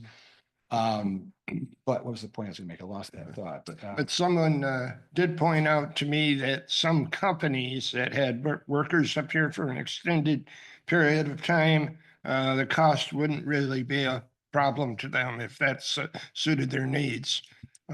Good point, I Carl. see some homes up here look like they're rented out for 6-8 months and there's 5-6 cars there. It appears to be companies that have people. So it's just a concern. It's a valid concern. And obviously, if we, yeah, right. Even if that person was willing to pay the $399 a night, I would find a way not to take them. Because, I used to live right next to the horse show. Okay, and we sold our house. That's why we're looking to build a house. And they expanded all the way up to our property line. And we had people out there 5:30 in the morning till 10 o'clock at night. And it just went crazy in the last 4 years. And we were against each other at a couple of the Acme meetings because I was so irritated what they allowed. And it wasn't their fault. They illegally expanded. I don't want to go into all that. But we ended up selling. We just said, okay, we're done with this. We're not horse people. My next door neighbor, Karen Flint, started that. She sold it to another family. She promised me this 5-acre buffer would never be developed. There was deed restrictions on it. She said, Rob, they know about the deed restrictions. The second she signed the paperwork and she moved back to Wellington, Florida, they expanded right up there. So I had to threaten lawsuits against them. We got out of there. So that's why we're even asking to build a house here. We love this area. We don't want to leave. We planned on staying there forever as long as they had that 5-acre buffer. I don't want anybody that's going to be taking care of horses staying in our place because I know how they are because I had them right off my front yard before. So sorry, it's long, but. Anybody else have any questions? I think Randy does. Can I have a few questions? Absolutely. Okay. Is there any more phases to this project here? Well, what Dusty said earlier, we're calling it phase 3, but as demand and capital allow, we will come back and ask for land use permits to build. So I don't know how long it's going to take me. I'd like to hope it's 2 or 3 years, but if something happens to the economy, you just never know. I've learned that you just never know. I'm just asking, is there a phase 4 that? It would not exceed that. It would be that. I just don't know if I can do it within the time frame, and I'd always would communicate with your zoning administrator if something were to happen, because we were supposed to do all these phases within the 3-year window. Then COVID hit, shut everything down and changed the world. And what we thought was going to take a reasonable amount of time turned into a very protracted time frame. So here we are. And then capital costs, back when I started this in 21, you could get commercial loans at 4 or 5%, and now you're hovering at 8, 9, 10%. So everything changes. And so I hope to build this out in the next 2-3 years. If not, I'll, address it at that time. Maybe it's a question for Deb as much as anybody. Do you view this as a preliminary or a final site plan? I kind of think this is more of a final. But I don't want you to think that, you know, if you want to think about some of the information you're completing and you haven't heard from the public yet. Right, And right. what, if there are any concerns in the public, in the audience, but, I mean, the ordinance provides for both, so I don't know that what since we're, this is phase 3, I guess it depends on, and the requirement, depends on your conditions and what you want to put into your conditions, and if you want me to go inspect the property, you know, every couple of years. I mean, this way, if I give a land use permit for, say, sites 18 and 19 and 20, I've got to go out and check those sites as well, so this is gonna give me that avenue where I'm gonna be out on the property a little more often. Because I'll have to do final inspections for the county. well, I think the idea of getting the land use permits for each structure makes a lot of sense. Obviously, from what was done before, there were buildings built that maybe should have been reviewed more carefully than what they were. You know, we're not giving construction permits for the entire project just based on the site plan. You need to get individual. But we did come to your zoning administrator each time. Yeah. You got Yeah. got a land use permit. So that's why the clarification now. I think we realized that was a misstep maybe on our part. So another question, the health department has not approved anything yet? Is that right? All phase 1 and 2 has been approved. I'll let you But know. I mean, in terms of phase 3, the. No, not yet. Yeah. Okay, so we have how many septic systems in there? Um, our original thought was because we don't know exactly how many of the sites will be built at once, we were intending to do an individual septic system for each site, which would be relatively small. After some discussions with the health department, and they're out doing their perk tests, hopefully in the next week or two, we submitted the request 3 weeks ago to them. The discussion I had with the sanitarian was individual septic systems for each site are not going to work. So we haven't come up with a design. There'll probably be 2 or 3 group septic systems. We have 2 separate drain field systems for the first 2 phases. My guess is for phase 3, we'll end up with either 2 or 3 larger septic fields to accommodate the groups of sites, I guess. So they'll be combined more than likely because they're not Yeah. handling that much water, but your site plan shows individual leach fields for all of them, so that will need to change. Yeah, and we haven't updated the plans because we haven't gotten to that point with the health department yet. So, my guess is we'll have probably a drain field somewhere in the center of the loop and then potentially one, out to the east. And that's about as far as we got, but Is it possible that buildings will have to move if that? I don't think so. We've got a lot of space. So, you know, it's 75 acres, and what we tried to do was site the campsites themselves where we wanted them. And the soils are so sandy, and we have enough area that we can kind of work the drain fields around the campsites. For your laundry rooms, do you have a septic system just for laundry rooms and the residents? It's not a separate septic system for the existing laundry. That's as a part of one of the systems that serves the existing campsites, and we'll probably do the same thing. We'll incorporate the laundry for phase 3 into one of the septic systems for those northern campsites. My guess is that the health department may want the manager's residence to have its own septic, but we haven't gotten that far yet. And then are the septic fields at least 50 feet away from the creek, that little culvert thing? They'll whatever it be is? certainly more distant than that. So, Good. the creek is obviously at the low point of the property, and there's some relatively steep hills along the side of it, and can't build the drain fields on the side of those hills. So we're going to be significantly distant from the creek and comply with all the standards for the health department. Yeah. Okay. On the drawing today. I think Randy was still. Yeah, I'm sorry. Just a couple more. So, so question about the road design there. There's no detail in the plans that I saw as far as what that road is composed of. I mean, that's likely dirt, I would imagine, right? Some kind of, but you've got some 10% slopes in there that are a little problematic, maybe? I don't know. Well, we tried to keep the slopes at 10% as a maximum. And the reason that we do that is because the International Fire Code, which generally speaking, every fire department in the state more or less follows, has a 10% maximum slope for private roads. So I saw 9.9 in your, exactly. And so we've been doing the math and trying to make sure that we're under 10.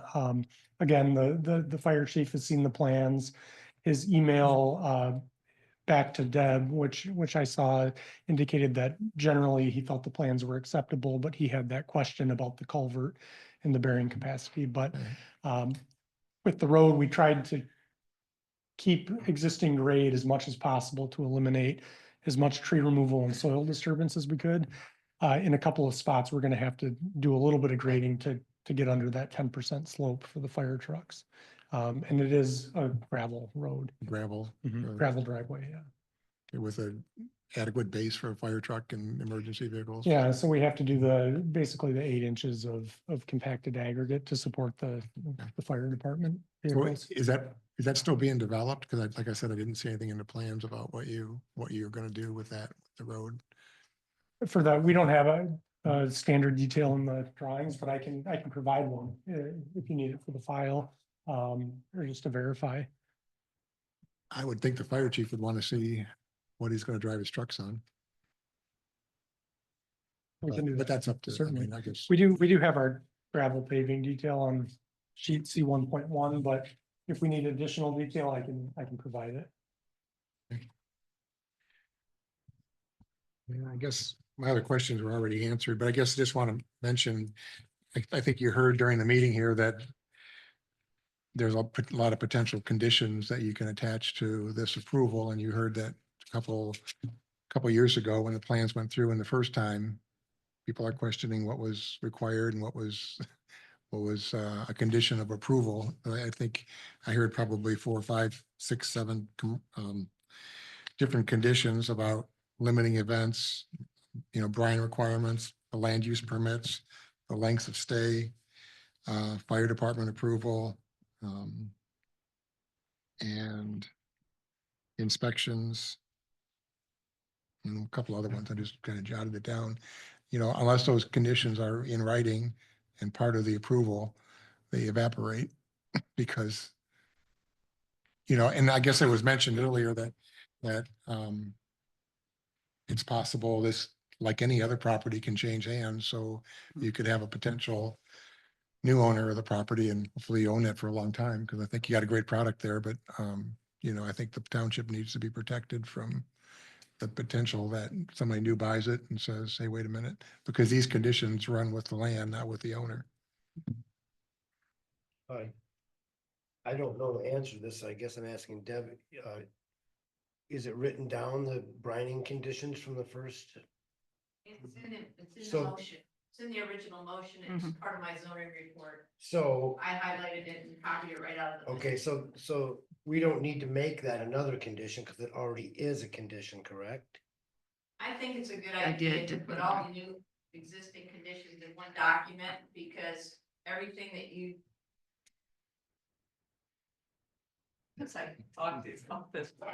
So everyone on Zoom can hear me too. I think it's important that you get it all documented properly, because the only place I had to go find out what those conditions were going back to the minutes and copy and pasting it out of the minutes.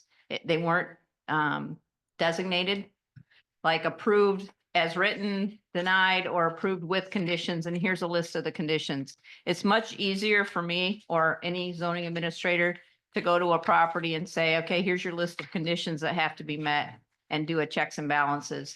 But when I have to go back and dig through old minutes from 3 years ago Well, I to remember find out the drafted version, but the final that was approved at the Shouldn't be that following hard. meeting, and there should just be a document that is, and the way the ordinance is written, and I'm not sure when the amendment was approved, but the ordinance states that the planning commission chair and the zoning administrator actually sign off on if it was approved with conditions, or if it was denied. And if it's approved with the conditions, all those conditions should be designated. I think we did it in the last couple of meetings.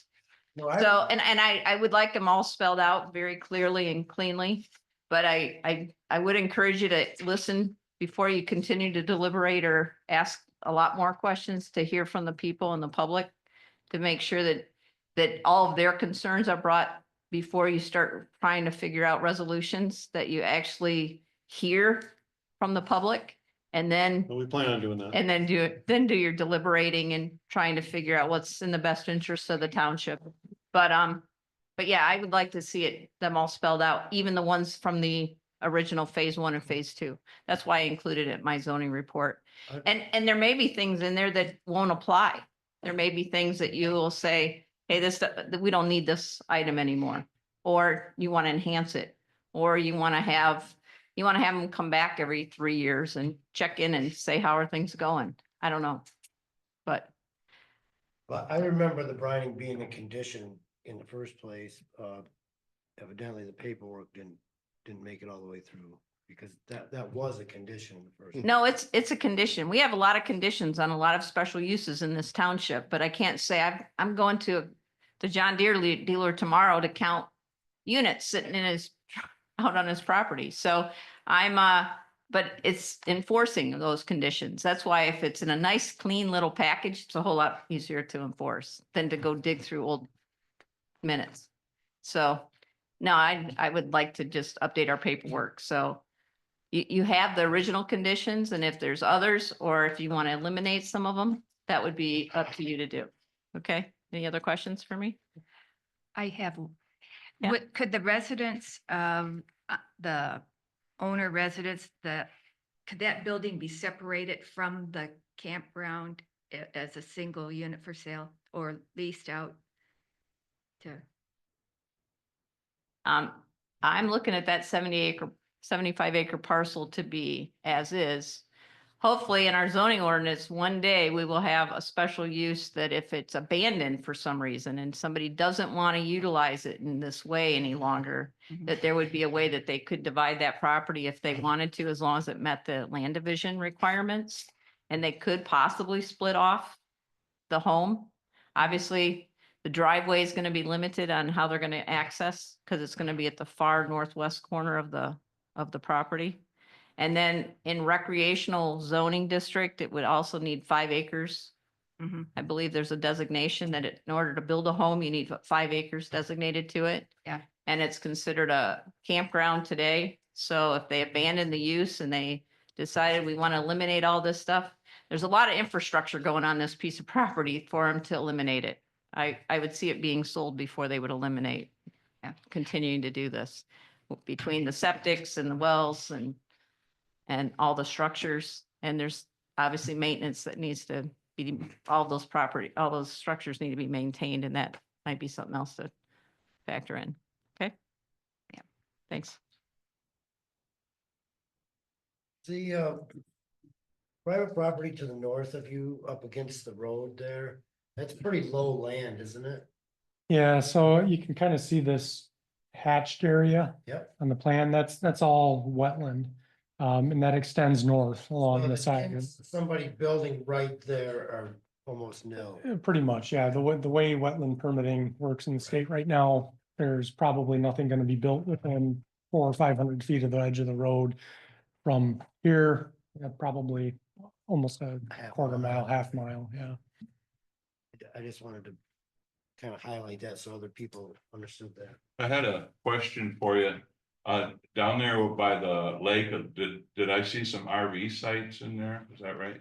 There aren't any RV sites. Okay, on I the- thought I seen RV on the drawing.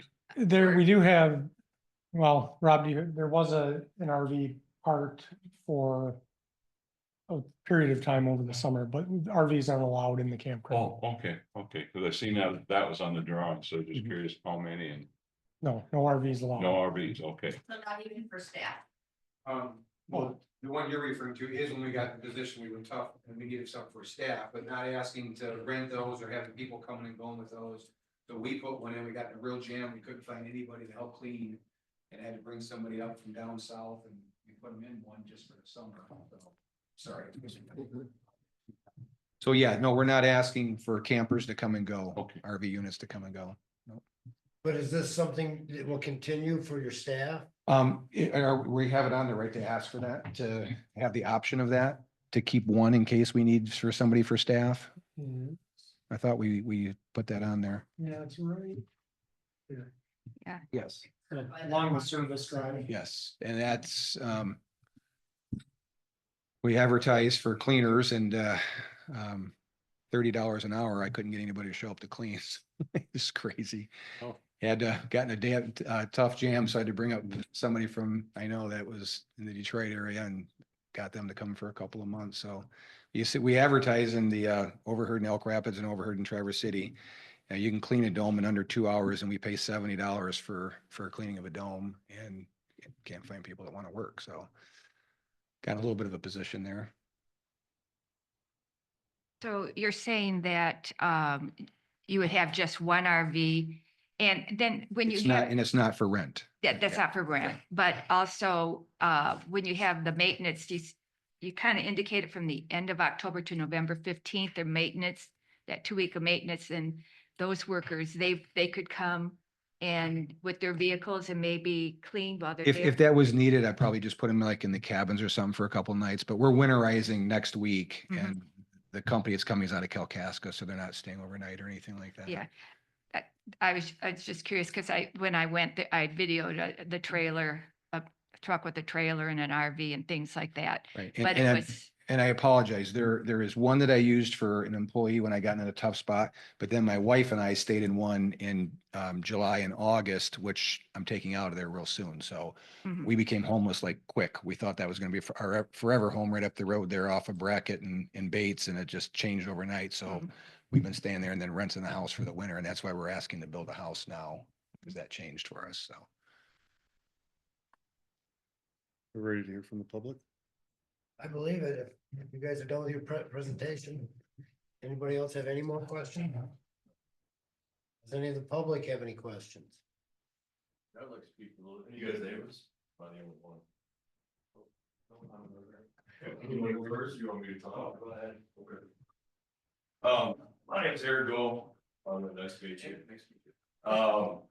Sorry if I'm kind of speaking incoherently a little bit. I'm running about 3 hours of sleep. I haven't been to one of these meetings before and I have quite a few questions. Can I address all of you as well as him, or how does that work? Okay. First question is, how many units do you actually have right now with people? Like how many? I need a units are name being and rented? address where he's from. Excuse me, sir. yeah. We need a name and address. My name is Eric Gall. And the address is 4826 Moore.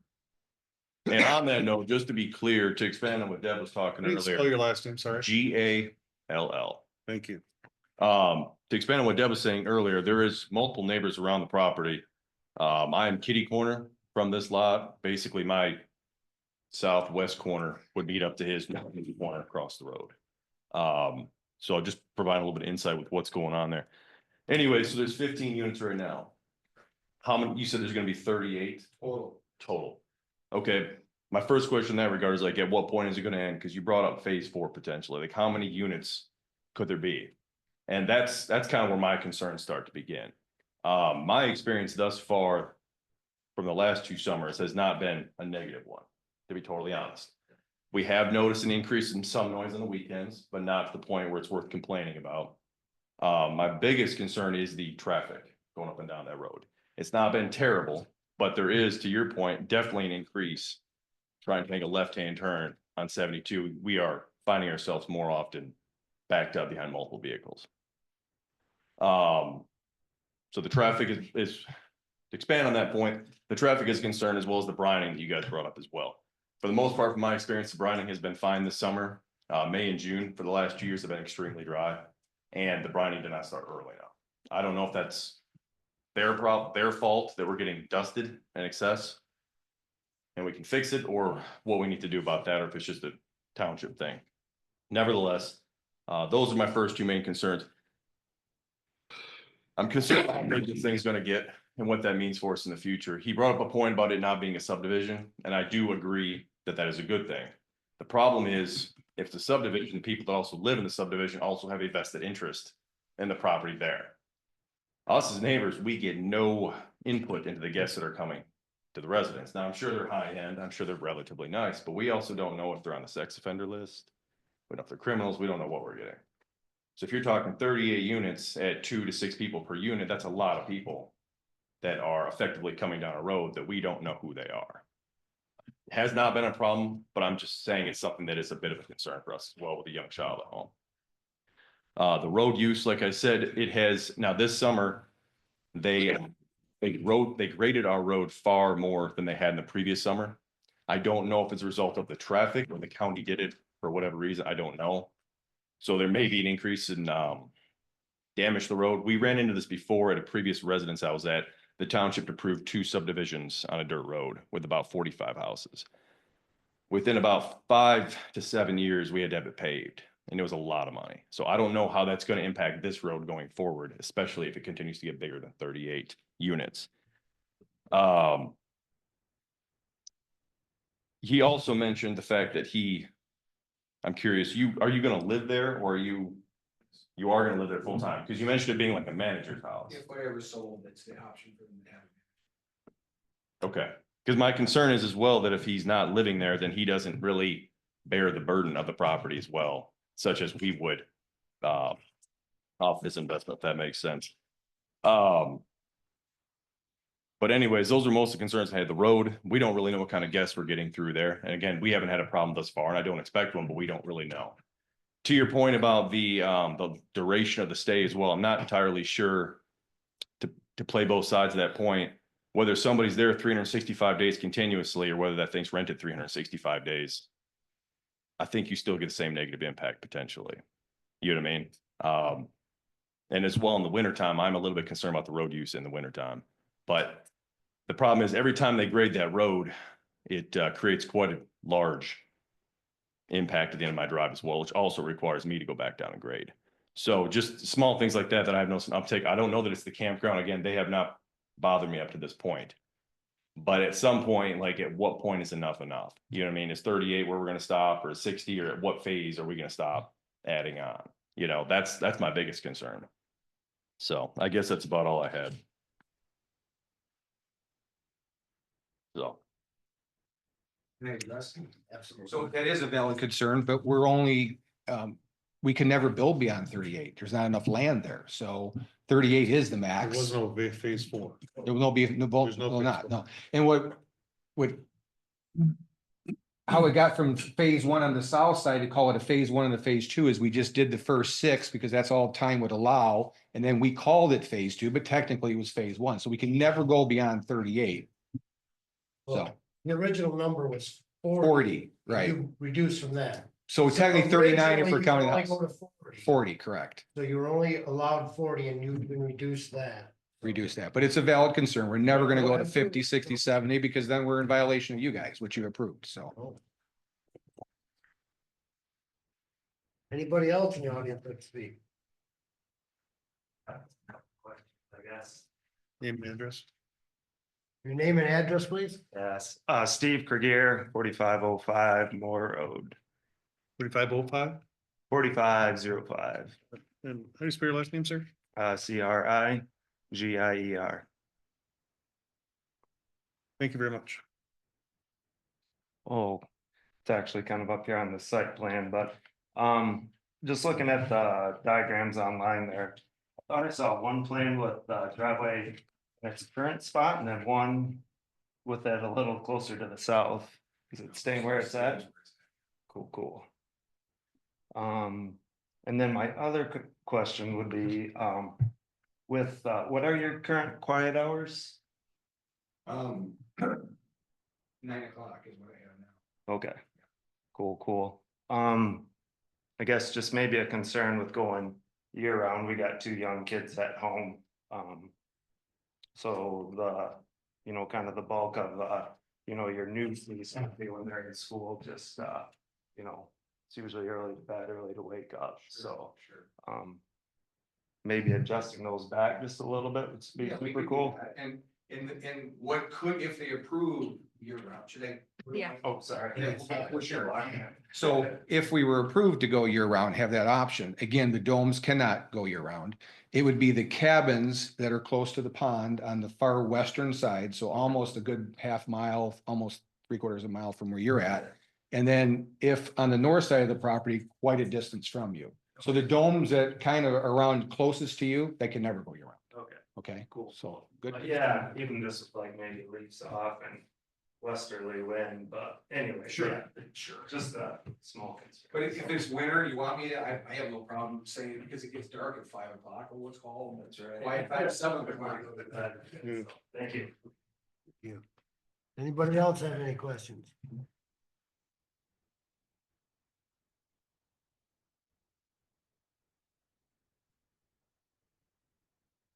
My name's Joel Davis. 5669 Moore Road. So I live right at the end of the pavement. And there's been more traffic coming down through there because the whole end of that pavement's all tore up now. And you can see it. The heavier trucks that have come down there in the last 2 years, they haven't done nothing with it. It's all in front of my it's all in front of my driveway, the neighbor's driveway. It's all tore up right there, and it's from the heavy trucks coming in during the springtime. And it may not have anything to do with it. But there's a lot of construction going on down there, but there's been a lot more traffic. They brined 3 times this year. I don't know if it was you brining twice or you brining twice, that don't matter. The dust still kicked up all the way until July 19th. And the reason why I say this is because I live up on top of the hill in that little subdivision up the end of on the right side of the road, right up behind, right next to the orchard. And the reason I say that is because that dirt swales right up that driveway and you can see it covered in our cars. And that's my biggest concern. One of my biggest concerns. The other big concern I have is we have that black bear that's on Moore Road. That black bear came from your place. Yes, it did. You've seen a lot of bears and stuff, sorry. Right, but the whole thing is now it's in my backyard. I don't have a problem with that. I have a bobcat that lives underneath my shed and my dog kennel. I have a fox that plays with my dog over here. My concern is the wildlife. I'm a hunter and I hunt, but I hunt not for the sport. I hunt to conserve the animals and eat the animals. And I don't want, my biggest problem is the other night I came home, I shot 4 coyotes by midnight in my driveway. And I have my neighbors. What I'm saying is the more traffic that we're getting down through this area is disturbing the wildlife further on down, and it's all coming forward. When they put in Myers, it drove everything from Myers our way. And the same thing when they started working over behind the casino. Drove them our way. I just had to shoot a deer tonight that got hit by a car down at Tandemore Road. My biggest concern is I want everybody to be safe, but you can't stop people from coming and going at your place. And I understand that. But my concern is the traffic going through there. We just lost a member of our community, Chuck. He lives right down front. And his daughter, and they just about hit her one day, and it was somebody from your place because I chased them all the way down there. Because they come flying down that. And the biggest concern is they can come flying down that because they know they're gonna hit the pavement and they're just keep going. My problem is getting out on the 72 is a nightmare. And it's getting worse. You know, you're gonna put a roundabout there, you're gonna put a caution light there. You know, and if this keeps going, and I don't have a problem with this, it's not even close to me. I understand that, but I understand everybody else too. And I understand you're just trying to make something for your family to, and everything else, and I appreciate that, I do. My concern is the road and the wildlife. Because it's becoming clear that once they start doing all this stuff, I guarantee it's gonna push the animals someplace else. Even if you still have deer coming in and stuff like that, which is no big deal, but you're gonna push a bulk of them out of there. That's why I right now, I hunt one of the HOAs around here because they got too many wildlife in there. And it's killing people's flowers, their apple trees and everything else. They asked me to come in and let them out, and that's what I'm doing. And but I don't want to do that. I don't even hunt at my own place. I have deer that come up in my backyard and I love watching. I have the fox that comes and plays with my dogs because it's been there since it was a kid and my dog was a puppy. Bobcat don't bother my dogs because it's been there that's whole life. But now I got a bear to deal with and I can't have my bird feeders out anymore. I wasn't asking for it, but I got it and I don't have a problem with that. But I just want, that's my concern, is the road, the brining is a big thing. And that brining needs to start by, yeah. Honestly, it In gets in the May. house, the windows open. Yeah. Because you can't, literally, at the end of the road, when they're come flying up that drive, and they don't drive 45, 35, you got kids that are flying down that thing doing 80. No reason whatsoever. You guys can't stop them from doing that, and I understand that. But we need to start the brining in, at the end of May. What's the speed limit on that road? It's 55. Is there any way we can all work together to get that reduced? No. I'd love to see it reduced. No, you can't reduce it, because it's a county road. Recently passed. There's the state passed a new law recently that gives townships more control over changing speed Let's limits. work together. I wanted 35 if we can get it. Can I continue to expand on this real quick? Sorry. Go ahead. To his point. Yeah, and again, nothing against the campground, but we have noticed a large uptick of bikers, runners, all wonderful hobbies, no problem against it. But the problem with that road is, especially when you come over that hill, you can't see anything. Right? Where that hill is, Called Crisp Road. so you come off Crisp going south and you go up the hill. I almost got hit turning on the Crisp Road. Yeah, people are going far faster in the last year or two. I've noticed that. Most of them out of state plates, and again, I'm not trying to point blame, but they don't have a vested interest in the road. They don't have kids that live on the road. And there are a lot of them that are biking and hiking and doing whatever and running, which is great. But you don't have any visibility on that road. And when you come over that hill, it's a drop off. If somebody drives off that end, they're dead. I mean, they need to almost have a guardrail there, to be Right. honest with you. But nevertheless, there's no signage that there's an increase maybe in, walkers, joggers, bikers. There's no warning. There's none of that. And those people are just flying down that road. So sorry to And interrupt, that's, but well, I understand that, and that's the whole thing. The county came out and fixed my culvert. Now I gotta go out and fix my driveway because the county fixed my culvert and I gotta put sides up. And I'm glad I didn't yet because somebody came through, went off road and hit my culvert and went flying across back over the road. Missed my mailboxes, how, I have no idea. But and he was a 17-year-old kid. But that's the issue. We gotta figure something out because one, and something in my aspect of it, and it's for you, a concern, because you say you have a RV out on there for workers only. My thought is you're gonna have an issue with that come later, because somebody's gonna see that RV and you're gonna say, well, that's for my workers only, and they're gonna say, well, if you got your workers in it, why can't I bring mine up? We're not allowed to. I understand that, but I'm just explaining it to you. That's what an issue you're gonna run into. But other than that, that's all I have.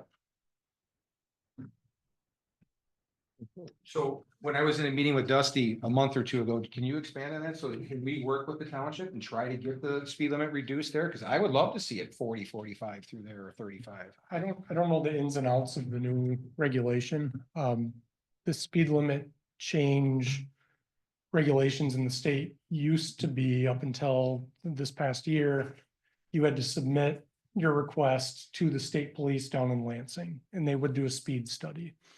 And depending on what they recorded as the average speed on the road, they would make a recommendation for changing it. It could backfire. So if you had a road that was a 45-mile-an-hour speed limit and they tracked the average speed at 55, they could raise it. Recently, there's been a new law passed where that gives townships more input into the speed limit question and the ability to have input into the actual process of reducing them and making those requests themselves. I don't know the exact ins and outs, but we can certainly look into it and try to move that forward between Rob and the township. Off the top of my head, I would say that's something you would have to work with the board. I mean, it's not, yeah, I'm not positive on that, but I think that's like over our pay grade. That was in the paper the last week or two. I read the article on it. I share his concern though. I mean, and I have no doubt that some of our guests are probably going too fast. There's nothing posted, so they don't know, and they're probably just flying down there, but I'd love to see that slowed down. We're trying to do the least amount of impact on the environment as possible. When I met with Dusty years ago, we were talking about possible uses for that land, and there's the terminology you guys use all the time, use by right, that kind of. I was allowed to put a gun range back there. I was allowed to have dog kennels back there. That would disrupt everybody and not the kind of life that I wanted. So we are trying to have the most peaceful interaction with nature possible for a type of business. And we're trying. I mean, if I could have every one of my guests see a deer, that's a guaranteed positive review. So we're trying our best to do the least amount of development there is possible. But I would work with the township if we could to get that speed reduced. So there is something positive that's changed recently that we might be able to do that. Anybody else have any comments? I will say, he said on average like 1 car per unit per day, and I think it's far higher. You're welcome to drive back anytime. No, I'm not saying into your thing, I'm just saying down the road, like it has been far more than 15 new vehicles, you know what I mean, it's, many of them go in and out multiple times, so it's. Again, and I'm not saying that they're all causing problems, I'm just saying, I think to say 10 times per day per resident, 1 time per day per guest. Is not exactly accurate, you know what I mean, I think it's probably far more per guest and far less per household, at least in the situation we have noticed. So just something to keep in mind especially as regarding the safety considerations and everything else, because there's been an increase in traffic, there's no doubt about it. Damage on the road, grading, the brining, the traffic, the safety issues, those are all things that I'm concerned about as well. As long as he has a permanent residence there, it doesn't really bother me as well, but if he doesn't, then I'm a little bit more concerned because he doesn't really have a vested interest in the area, such as our own households do. Like you said, you kind of pushed out of one area because they moved right up into it, you know what I mean? And I don't want to have that same feeling with all the other neighbors. We all live in a recreational zoning out in the woods for that purpose. And if it starts to become intrusive and he doesn't live there, it's a little bit hypocritical and frustrating to everybody around. So, sorry. Thank you. This little side note, I did not receive any written comments about this project as well. And I know that the road construction, just from the everything going on at the High Point Golf Course, has really increased the amount of traffic for large equipment just because of all the materials they're bringing in for that project. So that's going to have an impact. And just something to kind of keep in mind, there may be some other growth on Moore Road in the coming months. Anything you can share? Grand Traverse Plastics is looking to possibly expand. Anybody else have any comments? Anybody on Zoom have any? No hands are raised. Okay, nobody else has any more comments about this public hearing. I think we'll close the public hearing at 9:02.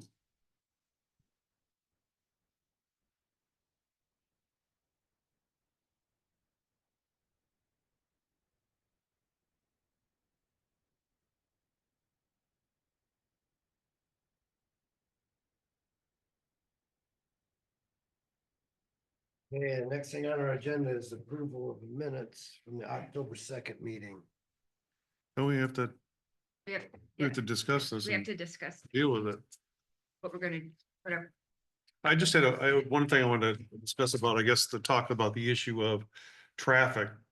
The only thing I could see possibly as a start would be if it was something you could provide each of your guests, just expressing the concerns your neighbors stated, that. Sure, I have no problem. I was just thinking about that, putting in our policies and telling them at Moore Road, you really should do 35, 40 down there as a maximum. I'll put that on our website. I have no problem with that. Just even, the mentioning the concerns about, watching for kids on bikes. Yeah, and it's valid. I mean, I did see, Yes.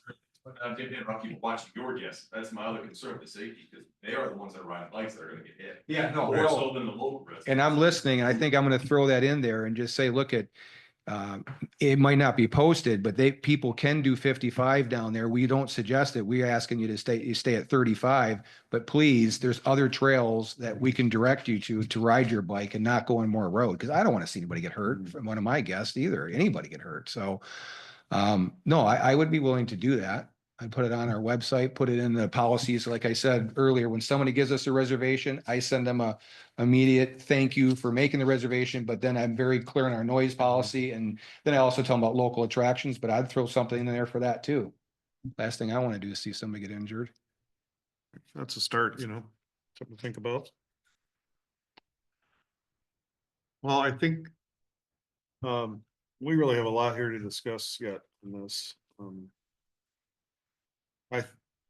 I love the idea of what you're doing there, and I think that I think with some, special use, or with the few of the things stated, I would be for going through this, but I don't know if we want to discuss all that right now or try to do that at the next meeting. I would like to take, myself personally, I'd like to take another glance through the campground rules.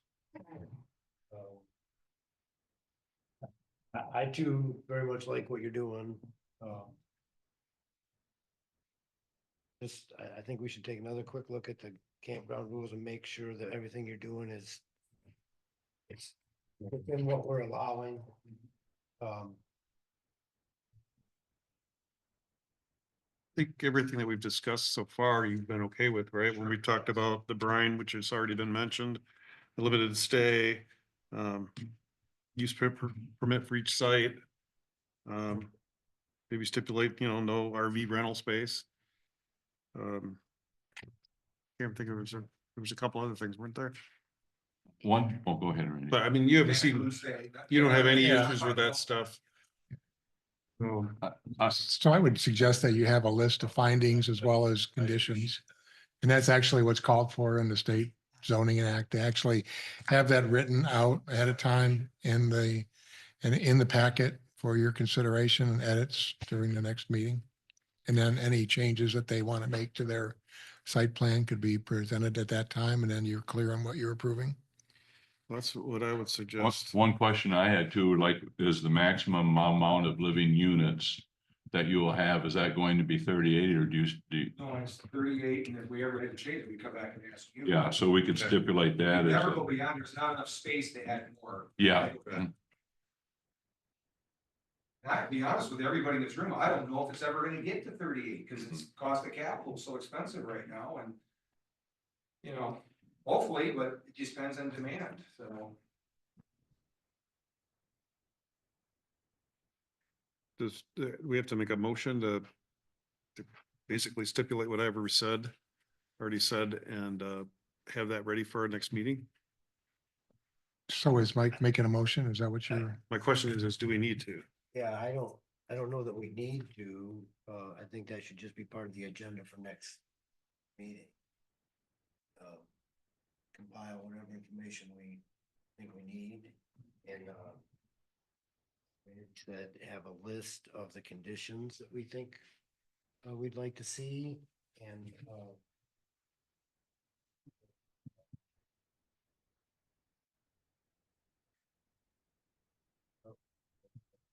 I just want to make sure you understood that's where we were going. That we really like the idea. We just want to get a few of these things written down, and I think trying to get this all done tonight would be a little tough. Well, there's a lot to discuss. Yeah. By I that like time, what you we've may talked have, about health- already. you may have health department review, you may have fire department review by that time, so Okay. that would button up those things better.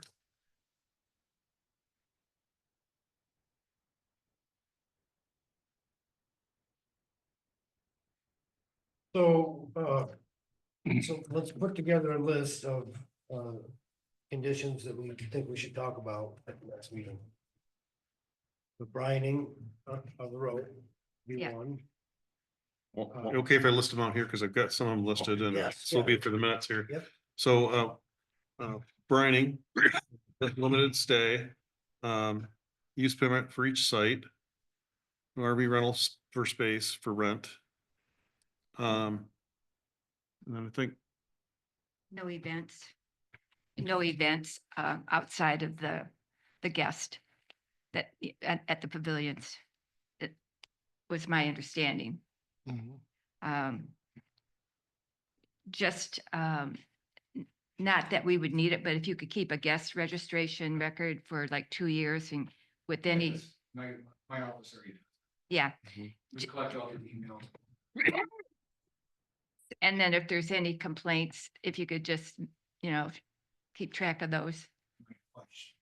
No, I'm sorry, I meant like police reports, if there's any issues at the campground. That, So far, I've got yeah, but I mean, if there were. is there anything else, Randy? I thought you said that you had a couple other ones, or? I don't know if there's any changes to the site plan that would be necessary from between now and then. It would be better to have a more up-to-date site plan to act on. I think based on the discussion tonight, that we would change is maybe to remove those individual drain fields that you pointed out earlier and either if we have feedback from the health department, maybe we can show them Yeah. everything they're gonna do. I think that'd be helpful. Added to the site safety suggestions or whatever, more information about the road, maybe trying to also talk this more out, but thinking about, just saying, all of our customers, please be courteous of our neighbors, watch your speed, watch for bikes, watch for kids. Just any kind of safety issues that we think we'd have, just to add to that. their Yes, I will safety. definitely add that. And once that new website's done in the next 6, I've asked my IT company that we contract to do that, try to have it done by January 1st, probably going to the 15th of January is my guess, but it'll be on the website. All of our policies will be posted. I have no problem with that. Is there anything else you can think of? Yeah, one thing I have is stipulate how many, if there's gonna be 38, then let's We have stipulate that on that. here. Yeah. Yeah.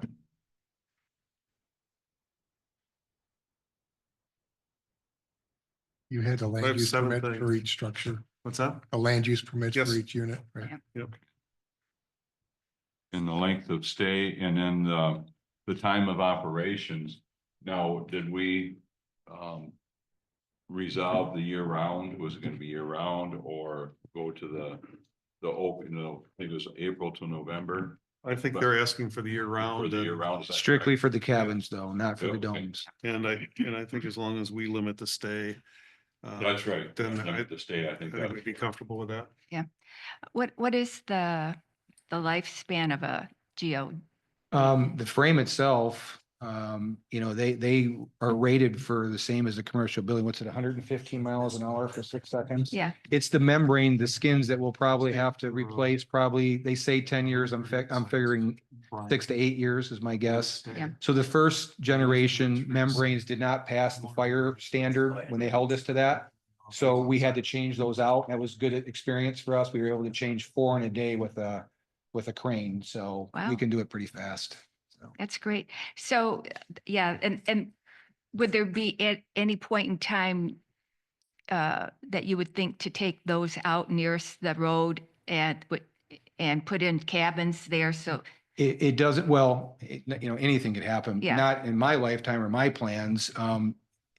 They look like tents, but they're very expensive to put up. There's actually heating systems inside there. There's, they're very expensive units. So to tear those out to put a cabin, it wouldn't make economic sense. okay, And the framework themselves, they should last 50 years. I mean, it's heavy duty. But I mean, they could be taken down in the future if they had to be, if something were to ever come up. And like the point being, if it was abandoned and it didn't make economic sense to have a campground, they could be decommissioned and taken down. Mhm. That's a possibility. Look nice. You guys Well, look you're like welcome doing to, great. you're welcome to walk, drive over anytime. Nice. They're unlocked, take a look inside one, and that's an open offer to my neighbors too. Yeah, so we don't lock them. You can go inside them and take a peek in there. Yeah, that looked like he's doing a nice job. Thank you. Thank you. Yeah. So I have 7 things so far. If we could have a notation on the site plan, it says the final site plan, so there's no question about that. I'm sorry, say it again. Make sure it says a final site plan on anything new submitted. Okay, that's submitted. Did we agree on anything on the maximum person could rent it for like 30 days? That's what we're discussing. I'm fine with the 30-day stipulation. And then maximum occupancy for the campground based upon. Based on, I can, yeah, The- we can write that down, what we discussed, but yes, Yeah. like, So I'm not sure how many, like, normally if there's like one bedroom, there's some ordinances are written so that if there's like 3 bedroom, if they're renting it, they can only have so many people that they rent to in that house, like. right. Trust me when I tell you, Grand Traverse County held us to every standard. Okay. So there was never anything on that. There's just, the only difference between a couple dome and a family dome is a bunk bed in there. That's the only difference. Mhm. The size is slightly larger to accommodate the bunk bed that's inside there. Okay. So we're officially closed now for the season. Like I said, we're gonna winterize next week, but if anybody wants to drive out and take a look inside a dome, come on out.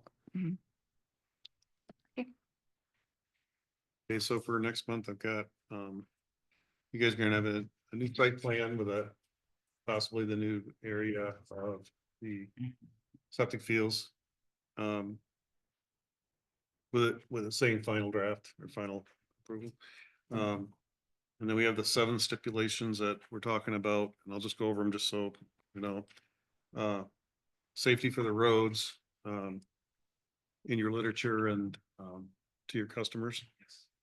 Limit 38 sites, brining, limit stay no more than 30 days, land use permit for each site, no RV rental space, and no events outside your guests. Can I bring a quick Yes. question? You have, somebody on site all the time? Yeah. The only reason I ask is we lost the power line back in August. Right. Live wire across the road and traffic going to the campground from both directions lined up, and there was people literally out there trying to cut the log. Did you meet my wife out there? She was there. I don't think they were actually starting to cut it, Yeah. and it was like, you guys need to just, you know, obviously it was dead, but you don't know when they're gonna turn it back on, so I wanna make sure you have somebody there, because that was 99. pretty dicey. I run Home Depot, or if I have to go out of state. You know, that would be good to add is an emergency contact number that if we at the township or I get a call on my cell phone with an inquiry, of who to contact. Does the fire department get that normally, or Call that the bat phone. Yeah. special one. do you have a fire plan that you have to submit to the fire department? I believe you did, yes. So they already have the contact And information. for phase 1 and phase 2, they did come out and inspect everything and drove around. I got one question. Is this 38 or 39 homes on this with counting the dwelling he wants to put in? 39. Okay. And the permit that was already approved prior to this was for 40.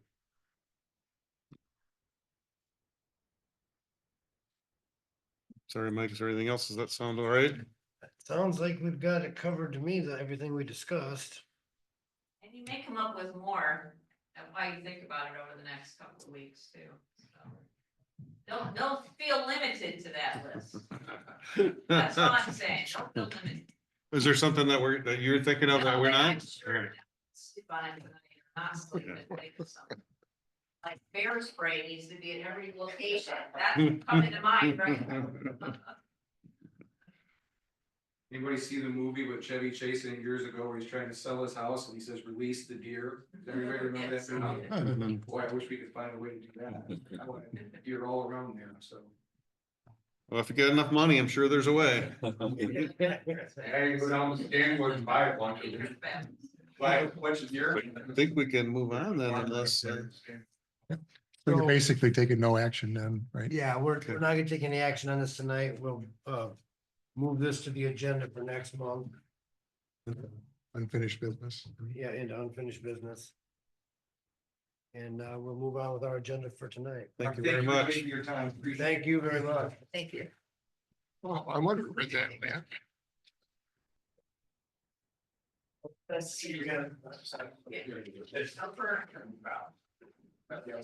actually went very well. Thank you. Don't you, Mike? Yeah, exactly. They're gonna be long. Yeah. You're the main event today. All right, now the next thing on our agenda is approving the minute. October 2nd meeting.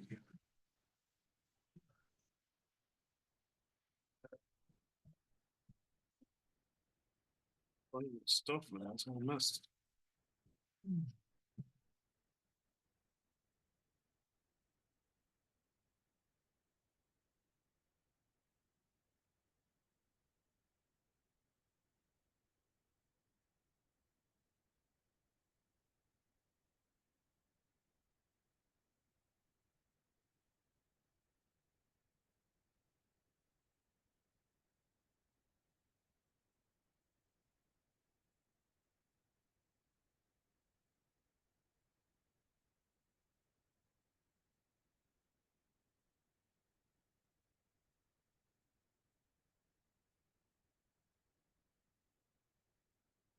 I wasn't here for the October meeting, so I have no clue. Does anybody see anything wrong with them? Oh, so you can't find mine. Here. Use mine, doesn't Thank mean you. much to me anyway. All right. Anybody have any issues or? I'm not supposed to consider a minute for the minutes, but I do have a question for you. Yeah. So under master plan draft review, it says forward to the township board for action memo in the packet. And I know that there was a memo, but there was actually a motion that was made. I think it was by you, Keith, that Want to quit required, that? that actually asked for 3 different things from the township board.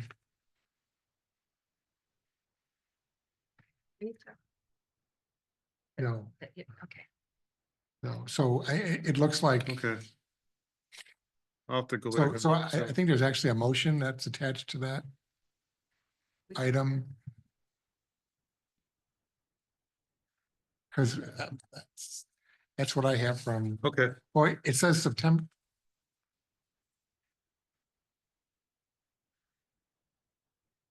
I'll go back in the thing and take a look and check my notes. Okay, Other than that,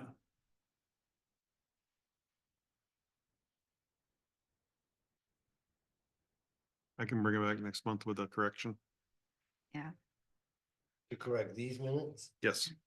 So do we need to postpone that and put that on to next month's Yeah. unfinished business? Yeah, if we're gonna postpone it, yes. If we're not, yeah, we can't okay it now and then amend it later. We have to. Yeah. We have to. Do we need to make a motion to do that? Does anybody know? No, I would say not Just- because we have to make a motion to approve or not approving them, so we'll just move it, Just no action and move to next month. yeah. yeah, And it would, if you watch the Zoom meeting, yeah, I Yeah. just, That's what I said, yeah. Yeah. it'll be on there. just trying to make sure our I's are dotted here.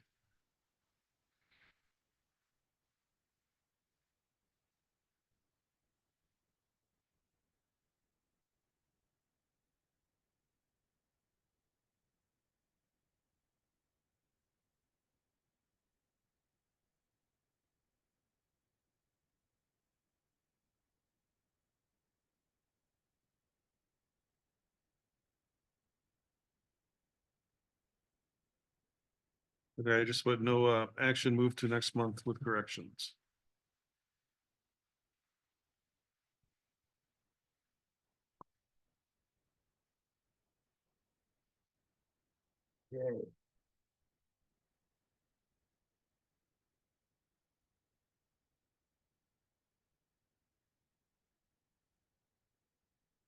Does anyone have the September minutes? Is that?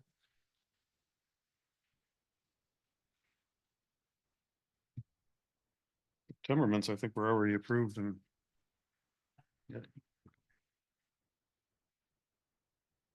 Hopefully we'll have a recording secretary soon. Okay, correspondence. I don't know of any correspondence. Does anybody else know of any correspondence?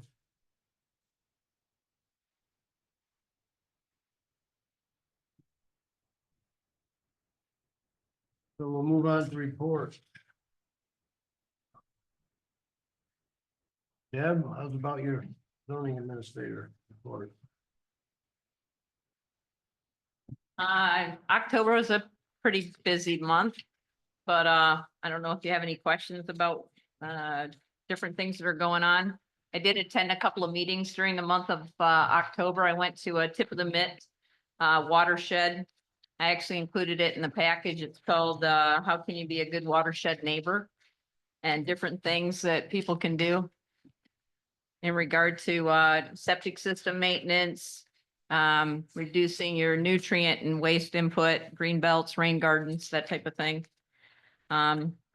Regarding our zoning activity, I think they were on 3, 6, 9. 12 new permits that were issued in October, as well as the very end of September, since I kind of get my report gets cut off and before the end of the month. We had the 2 appeals tonight, or the 2 special use and the land use permit for the and the site plan review. I've got 2 land divisions on my desk right now. Met with Dawn this evening as well, so those are probably both going to be approved in the near future. There was one ZBA appeal that was held earlier in October, but you'll probably get that from Carl's report. Does anybody have any questions?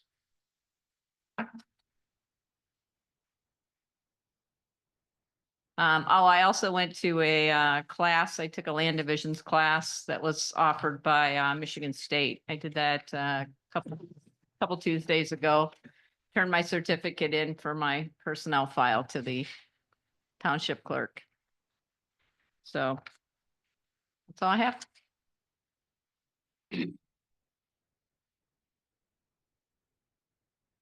All right, chair's report. I don't have anything to report. Heidi's not here, so we don't have a township board report. Carl, do you have anything to report? Yes, CBA. we did have the zoning board of appeals, meeting. We had one of our property owners, request a variance, for the side 15 feet requirement. He wanted a variance for the whole 15 feet. He had put in an above ground pool in his backyard, 24.5 feet. It extended 1 foot into the side variance. And then he built and attached a rather large deck to it, and the rest of the side setback all the way up to the neighbor's fence. He had not pulled any permits for this site. What do you call it? Permit, the land use permit. Yeah, and he had actually on his front fence, he put boards along it, so you really couldn't see into his yard. I don't know if he did that earlier or not, but in short, we denied his request and required that he remove that deck within 6 months. We did give him a 1 foot variance, so he would not have to tear this pool down. I don't know why he didn't apply for the permits, because he knew better.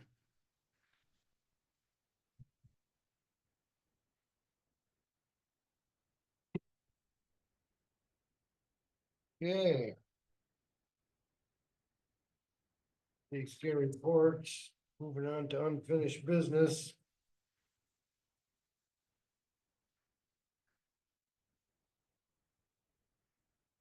Zoning ordinance update. Randy, you have some information for us? Yes, well, so in the packet, you have a memo from me from a few days ago with regard to our progress. You remember at the last planning commission meeting, the planning commission voted to send the clarified zoning ordinance to the township trustee and ask him for a review of the document. I sent him everything. I sent him the marked up version, the clean version, the list of amendments, the zoning map, and also the key that gives you the distinction between how the zoning ordinance is reorganized into a better fashion. So his response is in the packet. He came back with well, I think 9 areas here to address. If you've read all this in detail, you see that some of them are categorized as not urgent, but things that we should work on and things that we've already discussed in terms of, for example, the planned unit development, cleaning up that process and a number of others. So anyway, that's his actual email back to me from several weeks ago. So what I did was I took what I thought was easy fixes here in this. And there were 3. One had to do with the performance guarantee. He recommended identifying MCL 125-3505, which is in the Zoning Enabling Act that says when you can require performance guarantees. I don't know the township's done that very much, but it's an option for certain circumstances when you approve a plan and you want to put some guarantee in there that things are going to be done as proposed. Often that's done with landscaping. If you approve something and they're going to do a substantial landscaping and you're approving it in the wrong time of the year to plant the landscaping, you can get a performance guarantee. So that was one of them. The other had to do with the terms of office, specifically for the ZBA, and noting that any vacancies on the ZBA shall be filled for the remainder of the unexpired term, such as the original appointment. So I've added that language. And then thirdly, the issue of the map disclaimer. You remember we had a fair amount of discussion about that. Al and I went and talked about that quite a bit. This is his proposed disclaimer. It's just, I think, worded better than what I did. So there you have 3 changes that were kind of easily made. I think the key question now for the planning commission is if you want to move forward with a public hearing on this document yet. And it was kind of brought to my attention that if we wait much longer, we're into the winter months and maybe some concern that we're having a public hearing when fewer people are around for it. So it's up to you. It's your call really as to whether you want to do that, whether you want to go through any of the attorney comments more or. I myself like the new proposals. There was a couple word changes or things I wanted to point out, but I personally myself would like to change it to these new proposals and wrap up these 3 issues myself. I don't know what everybody else is thinking. That's what I'd like to do. I would agree with Mike. I would too. So with that being said, the one change I see could possibly be made is under the replacement of these ZBA member. In the proposed unit, in the second paragraph, the second paragraph, the second line from the end of that paragraph, it starts out, it says, of the planning commission of the township board. And if you read that whole sentence, I think that should be of the planning commission or the township board. Yes. Do you have the color? What?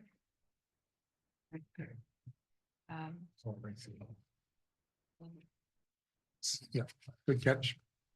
So I think just that one word change on that one. And then on proposed map, disclaimer.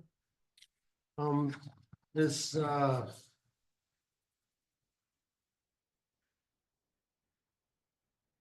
second sentence from the end of it, it says, the data maintained by the Grand Traverse County may regularly update that information that is not reflected in this map. That reads kind of funny to me. To me, I think it should read, Just take the out. take the out, and then after Grand Traverse County may, I think the word be should be put between may and regularly. And then update should be changed to updated with a comma after it. Is, if you, it reads much cleaner to me that way, unless you're changing the meaning of it by doing that. Can you repeat the sentence? Is the data maintained by Grand Traverse County? That's the one you're talking about, correct? Yep, how I think it should read would be the data maintained by Grand Traverse County may be regularly updated. That information that is not reflected in this map. That seems more clear to me. I think you have it right up to where it says regularly, so it understands, to me, I understand the way it's written. The data maintained by Grand Traverse County may regularly update that information that is not reflected on the map. So what they're saying is that Grand Traverse County may regularly update that information.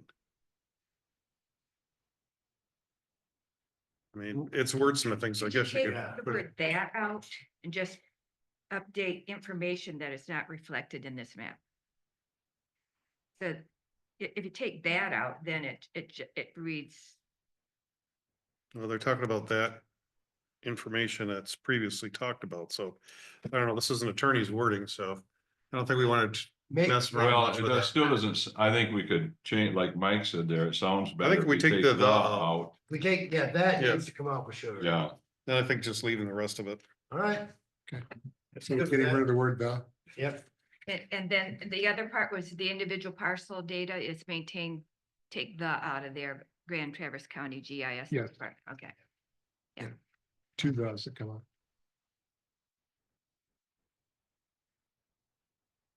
That's the only stuff I had on that stuff.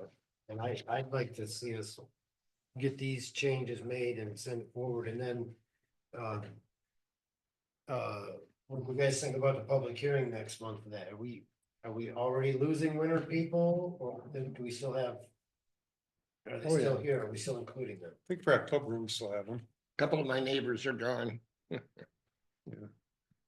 It's gonna be, I guess, now is gonna be better than later, Yeah, it's either now or wait till spring, right? kind of, Yeah. because Let's not wait. No, Yeah, I I'd don't say wanna let's wait. do it. I think we just need to keep going forward. Yeah. If people want to come back to it, they know when it's scheduled, you know, well, we gotta keep moving because of, we'll be not Yeah, getting we'll much never go done if anywhere. we don't. so this needs to be put on the agenda of next month, public hearing. Information to Deb so that she can get the notices made. So we're saying for Randy to correct these three things. Three, Change these, two things, changed, Oh. well, but, two areas, three changes. Right. Okay. Right. Yeah. but we're gonna change to the new proposed wording. Yes. These three things, okay. And then you have to, once that's done, then you have to take that and post it, is that what you're saying? Or Yes. Yeah, so we do would you have time to post, do that? yes, we would post, well, actually, I'm gonna ask Deb here to help because she needs to post it.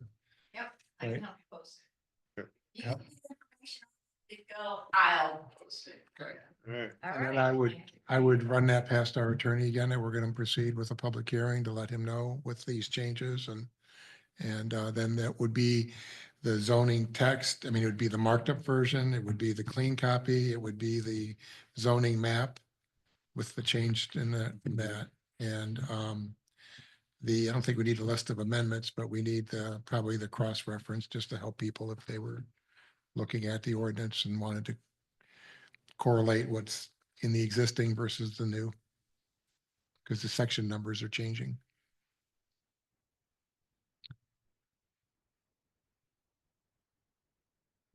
That was the map that you showed me. Yes. So I've been careful about distributing a new zoning map because I don't want a whole bunch of new ones floating around here until it's adopted. You know, I mean, we've already have too much of that.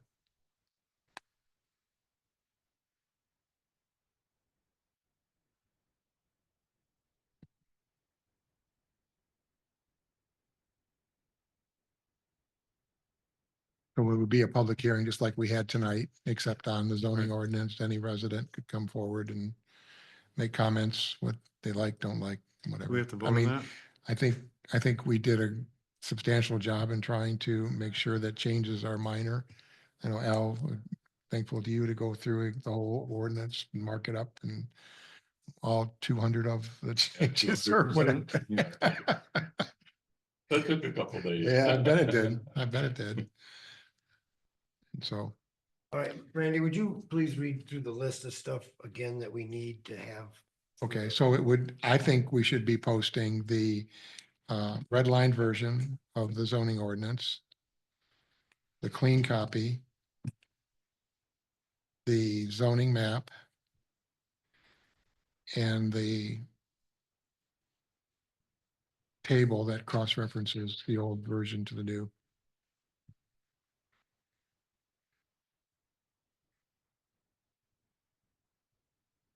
Then I'll need to write a summary of what this is. And that's why we'll want Chris to look at to make sure that he agrees that of the way this amendment's being described.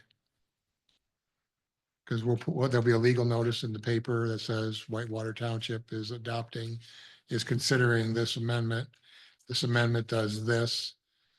You know, if you want to read it, go to the township website and download the documents or contact the township in some way and get it. And then come to the public hearing with any comments.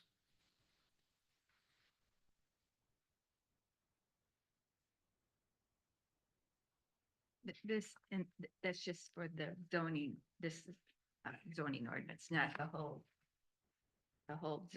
packet of zoning ordinances. Are we, that we're going to have the public hearing for? Yes, it's the entire zoning ordinance It's from, the entire- it's one document now Mhm. in Microsoft Word. It's got links in it, cross-referenced, cleaned up, readable. Doesn't say draft on a third of it. Good. That's been a problem. Yeah, we're gonna We're miss all. moving on. You know, Deb's gonna miss that, right? All right, do we have to make any kind of motion to turn this into a public hearing next? I believe so. So. Does anybody want to make a motion? I'll make a motion that we send this to, or have a public hearing for the corrected version of the ordinance. So that'll have to be in 15 days before the hearing. Notices, so you need good details on Oh. what you want to say. So we need to send this to the lawyer first too, or? I would, no, just the notice, the way, because this is a little bit of a different kind of amendment. It's an amendment, but it's amending, it's basically the whole ordinance. It's not, Consolidating it, aren't you? oh, we are, yeah, it's, I mean, it sounds like it's more substantial than it is, but I just want to be careful that we're not suggesting that it's less than it is, or I just want the attorney to review the language in the legal ad, I think, just to protect ourselves. I'll wait to hear from you Yep. about, before I do the hearing I'll notice. copy you on the correspondence to Chris. So you're gonna deal with the lawyer then?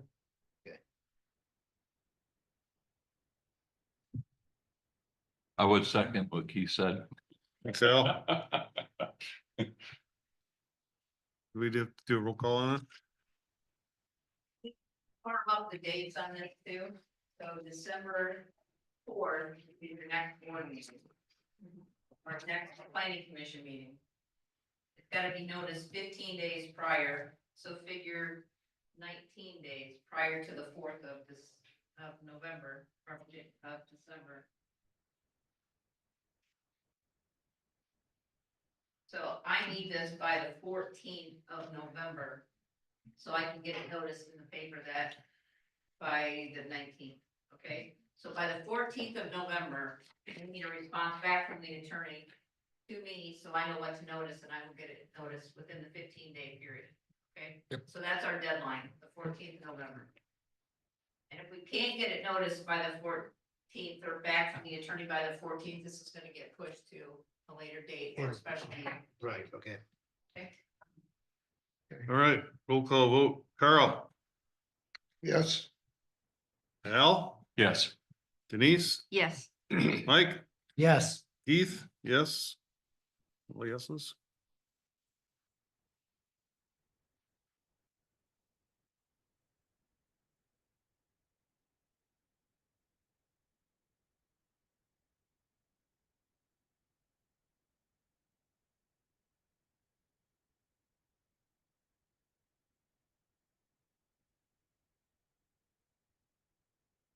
so does that cover all of our zoning ordinance stuff that we want to talk about? Randy?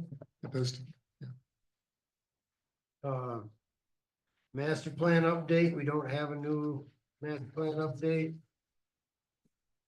can I provide some information though? Please. Okay, so, so at the last meeting, that was the motion that I think Keith made was that we sent it to the township board and there were 3 areas. This is all according to the Planning Enabling Act. Right. That is, first of all, asking for comments on the draft. Secondly, authorization to distribute the draft to comments to adjacent jurisdictions. And then thirdly, that the township board indicate its authority or abdication of authority to approve the master plan to the planning commission. Okay, so that was taken to the last board meeting. We have comments from Ron Pop. I think he emailed them to everybody, although everyone was blind copied, so I don't know who all got it. But then Keith, I think you were able to convert that into something and you distributed that I to, just printed it with the comments, so each section of the comments were printed on the next page. okay. You guys get those? I didn't, I'll need a hard copy. Okay, I don't have any way to print it. I can't print this thing, so I was able to print it, so if, I just need somebody to fix my laptop so I can print here. okay, so I don't know if there's comments coming from any other board members. So I guess we'll wait and see. I guess, There was no So- other action they took then? well, they did. They approved its distribution. Oh, So that has happened. It's been distributed, I think October 17th. And then so there's a 62 or 63 day comment period, and that takes us to December 23rd. So all the adjacent jurisdictions have been notified that there is a draft master plan in Whitewater Township. They can come to our website, look at it, read it, and offer comments, just like we get those notices like from East Bay and all that, usually by their consultants or whoever sends you a notice that, and we've had Acme send us some and Elk Rapids and all that. So that's in the works. So I guess then, finally, another issue is the clerk produced a resolution that was passed by you have a copy of that, don't you? Yeah. I do. I think it's in your packet, actually. Yeah. It's in there. It was a resolution that number, yep, 08002, which it says that be it resolved that the township board retains its final authority on adoption of the master plan. This is all well and good, but I realized that after this was adopted on February 19th, 2008, the Planning Enabling Act was changed that year in September.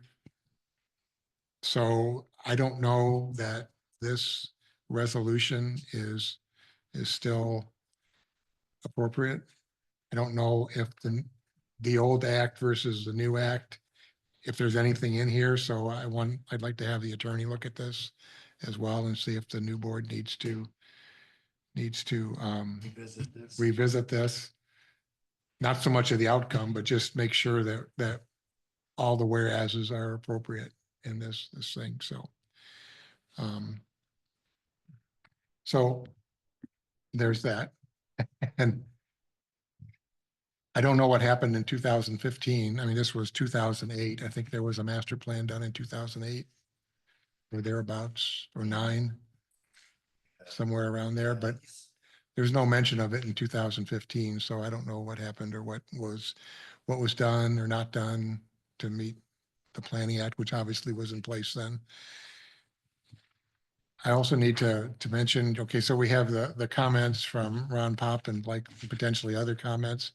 There's a lot of them that are in there, so it's going to take some time to go through those comments. I don't know how the Planning Commission wants to handle that. But I also want to tell In you Ron's? what, In Ron's comments? yes, Did you look at them yet? I breezed through many of them, but There's there's, really not that many, and there's not a lot of them that actually I think are gonna take. I looked at it too, and as far as I'm concerned, I'll leave it as we have it personally. I mean, it's good, there's good, but I don't, to me, it looked okay as it was written. Yeah, I didn't see a lot of his where this needed to be changed because of this or that. It was.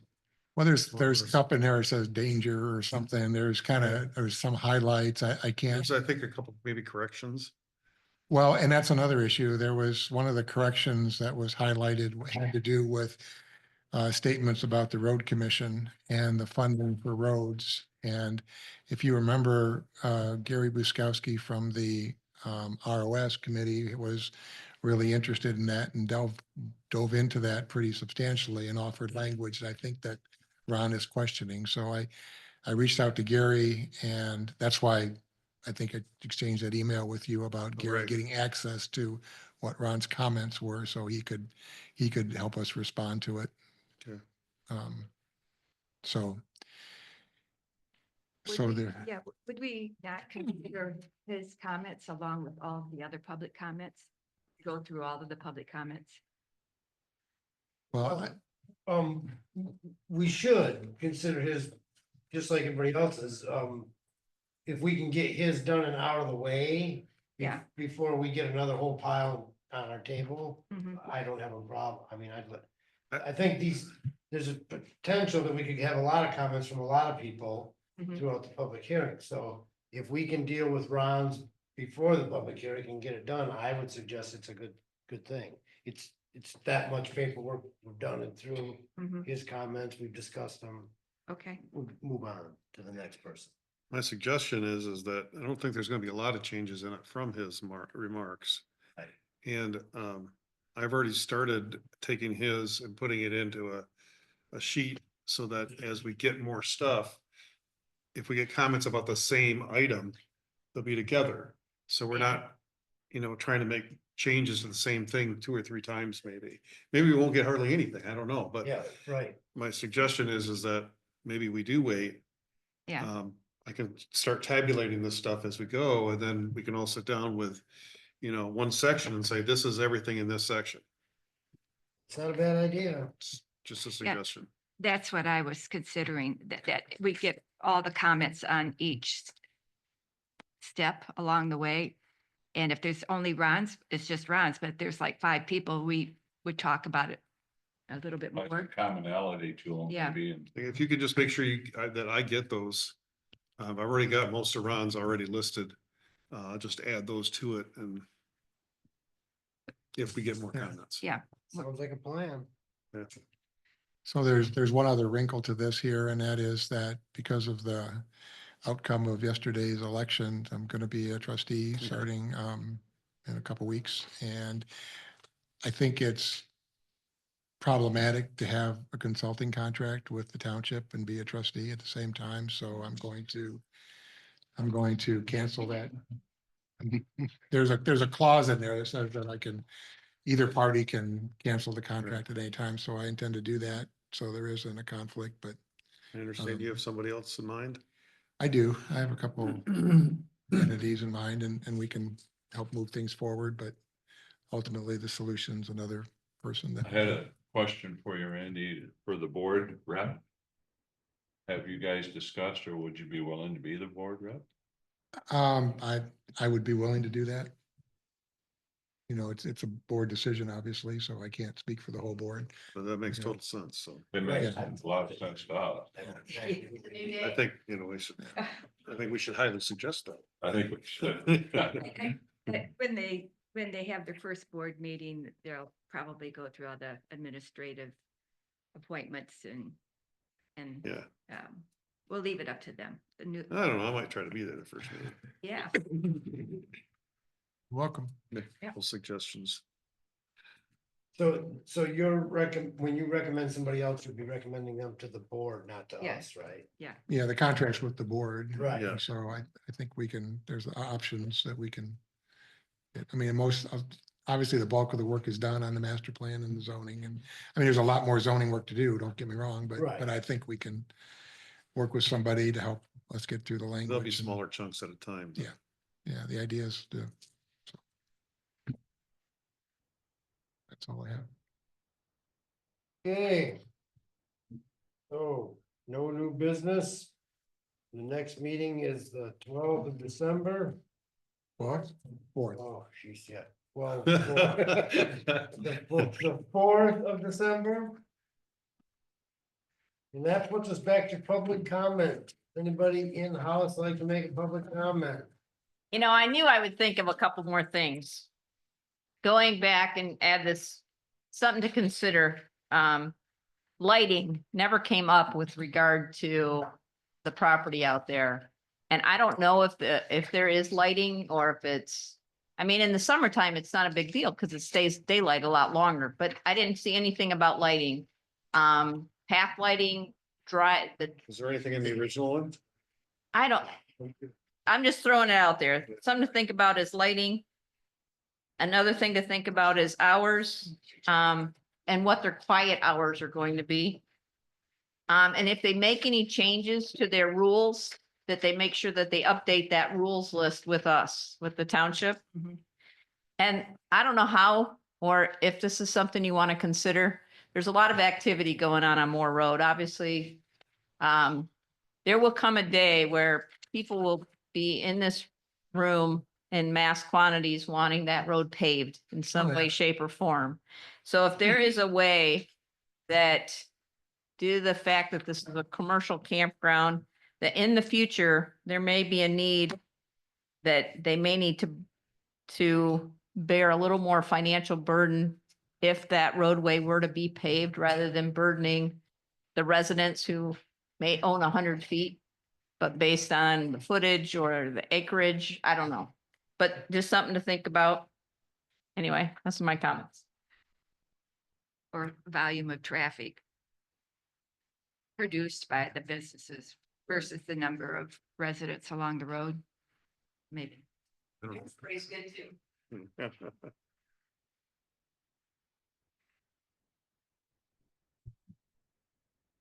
There's nobody on Zoom.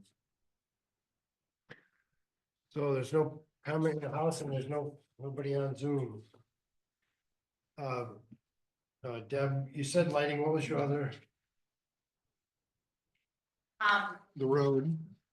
The hours, the quiet hours, Quiet hours, the okay. quiet hours, They the have- quiet hours seem, I've seen it in there somewhere. and it probably is, I but thought it it's, said 10 o'clock. yeah, but Be nice to listen to what They- you're saying. but they've got people that came up tonight who said they've got small children in the area and actually said, in the wintertime, they wanted an earlier time. Or when school's in, if they're gonna be open 24/7 year round, that the quiet time, because he said it gets dark at 5, like right now, I mean, it's dark at 5:30. So maybe quiet time is a little earlier in the winter months. Just something to think about. You guys have a whole month to think about stuff. So it's amazing what will come out of it. But any of the rules that they change or restrictions that they put on their campers, I have concerns about having RVs out there. I've never gotten, no one's come to me and asked for a camping permit out there. You know, is the waste, where's the waste going? Are they pulling them off site or what are they doing? I mean, I think it's real convenient that you've got campsites, but you're gonna bring in a camper trailer so that you, so you have somewhere to put your cleaning crew. It's something to think about, and we have a beautiful campground down here on Whitewater. Anyway, just a thought, something to, because I saw two full trailer out there. One was up by the maintenance building, and that's the one he had. And then the other one was parked just around the corner from the laundry facility. So I was surprised to even see a camper on the property because that was, anyway, just something to think about. 2 feet to Those add aren't resident. about, No, he's putting staff, or don't allow. We already did that. Yeah, Good. but he's putting No in a RVs. manager's residence, so Yeah. I don't know. Just something to think about. It's part of what you can do for your conditions. And I'm sure you'll think of more.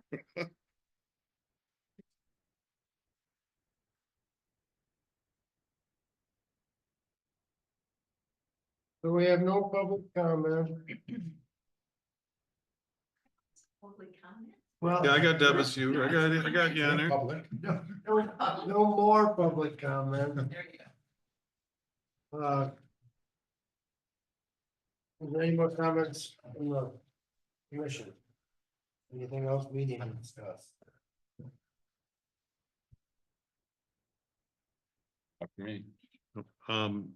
I guess for the next meeting, I'll put those things we have listed down here as possible conditions. And, you know, just leave as listed as possible, and then we can discuss that next meeting. But I'll also add a couple ideas that Deb put on there, and then if we have anything else, let me know, but I mean, we can still discuss it at next meeting, so it's not like writing it in stone.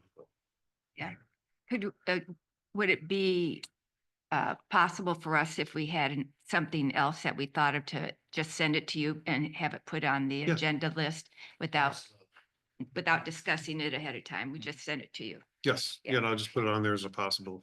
Okay. I have a question. Do I need to forward anything to the clerk about the Good Father Farms? That we approve that? For you. So you got that covered at? He's right there. I left you a disposition form. I left you a disposition You're form. talking a language I don't know. I left a sheet up there for Good Father Farms on your table. And it has a place for you to sign at the bottom and just check the box that says approved with no condition. I can reprint it. Don't leave the building until you. You're gonna have to point it out to me. I can reprint it. It's probably right there, just might have to help and find it. I have it up on my computer. Come and see me before you leave the building. We'll take care of it. I've got the paperwork. Speaking of that, I did send you another document to print for me. It's for this, you know, at the end of the meeting, I have to put this under the clerk's office desk or under her door. No, just at the end.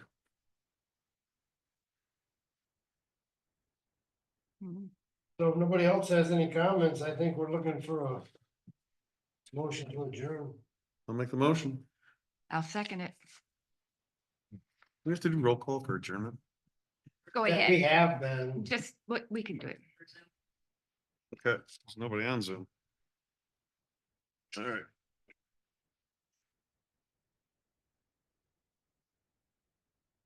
Okay, motion for adjournment was made by me, and who seconded it? Denise. Denise, okay. Carl? Yes. Al? Yes. Denise? Yes. Mike? Yes. Keith? Yes. Adjourn. Keith, we've got, there's a guy coming in here. Oh, thank you. There's a guy coming in. This is Steve, he was here, the rest of them are all for Silverbirds. These folks didn't speak, the rest of them did. Okay, I've got the ones that spoke, so. There's a guy coming in this week to work on the computers. Okay, I don't know if he wanted, Lou You know, Ron said he's gonna come here and work on it, so maybe he could fix that up. real quick. Okay. No, Yeah, I don't know. I guess we what find day. out what day. Yeah, I don't know what day. Ron said bring it down Wednesday. We stop the recording. And he has,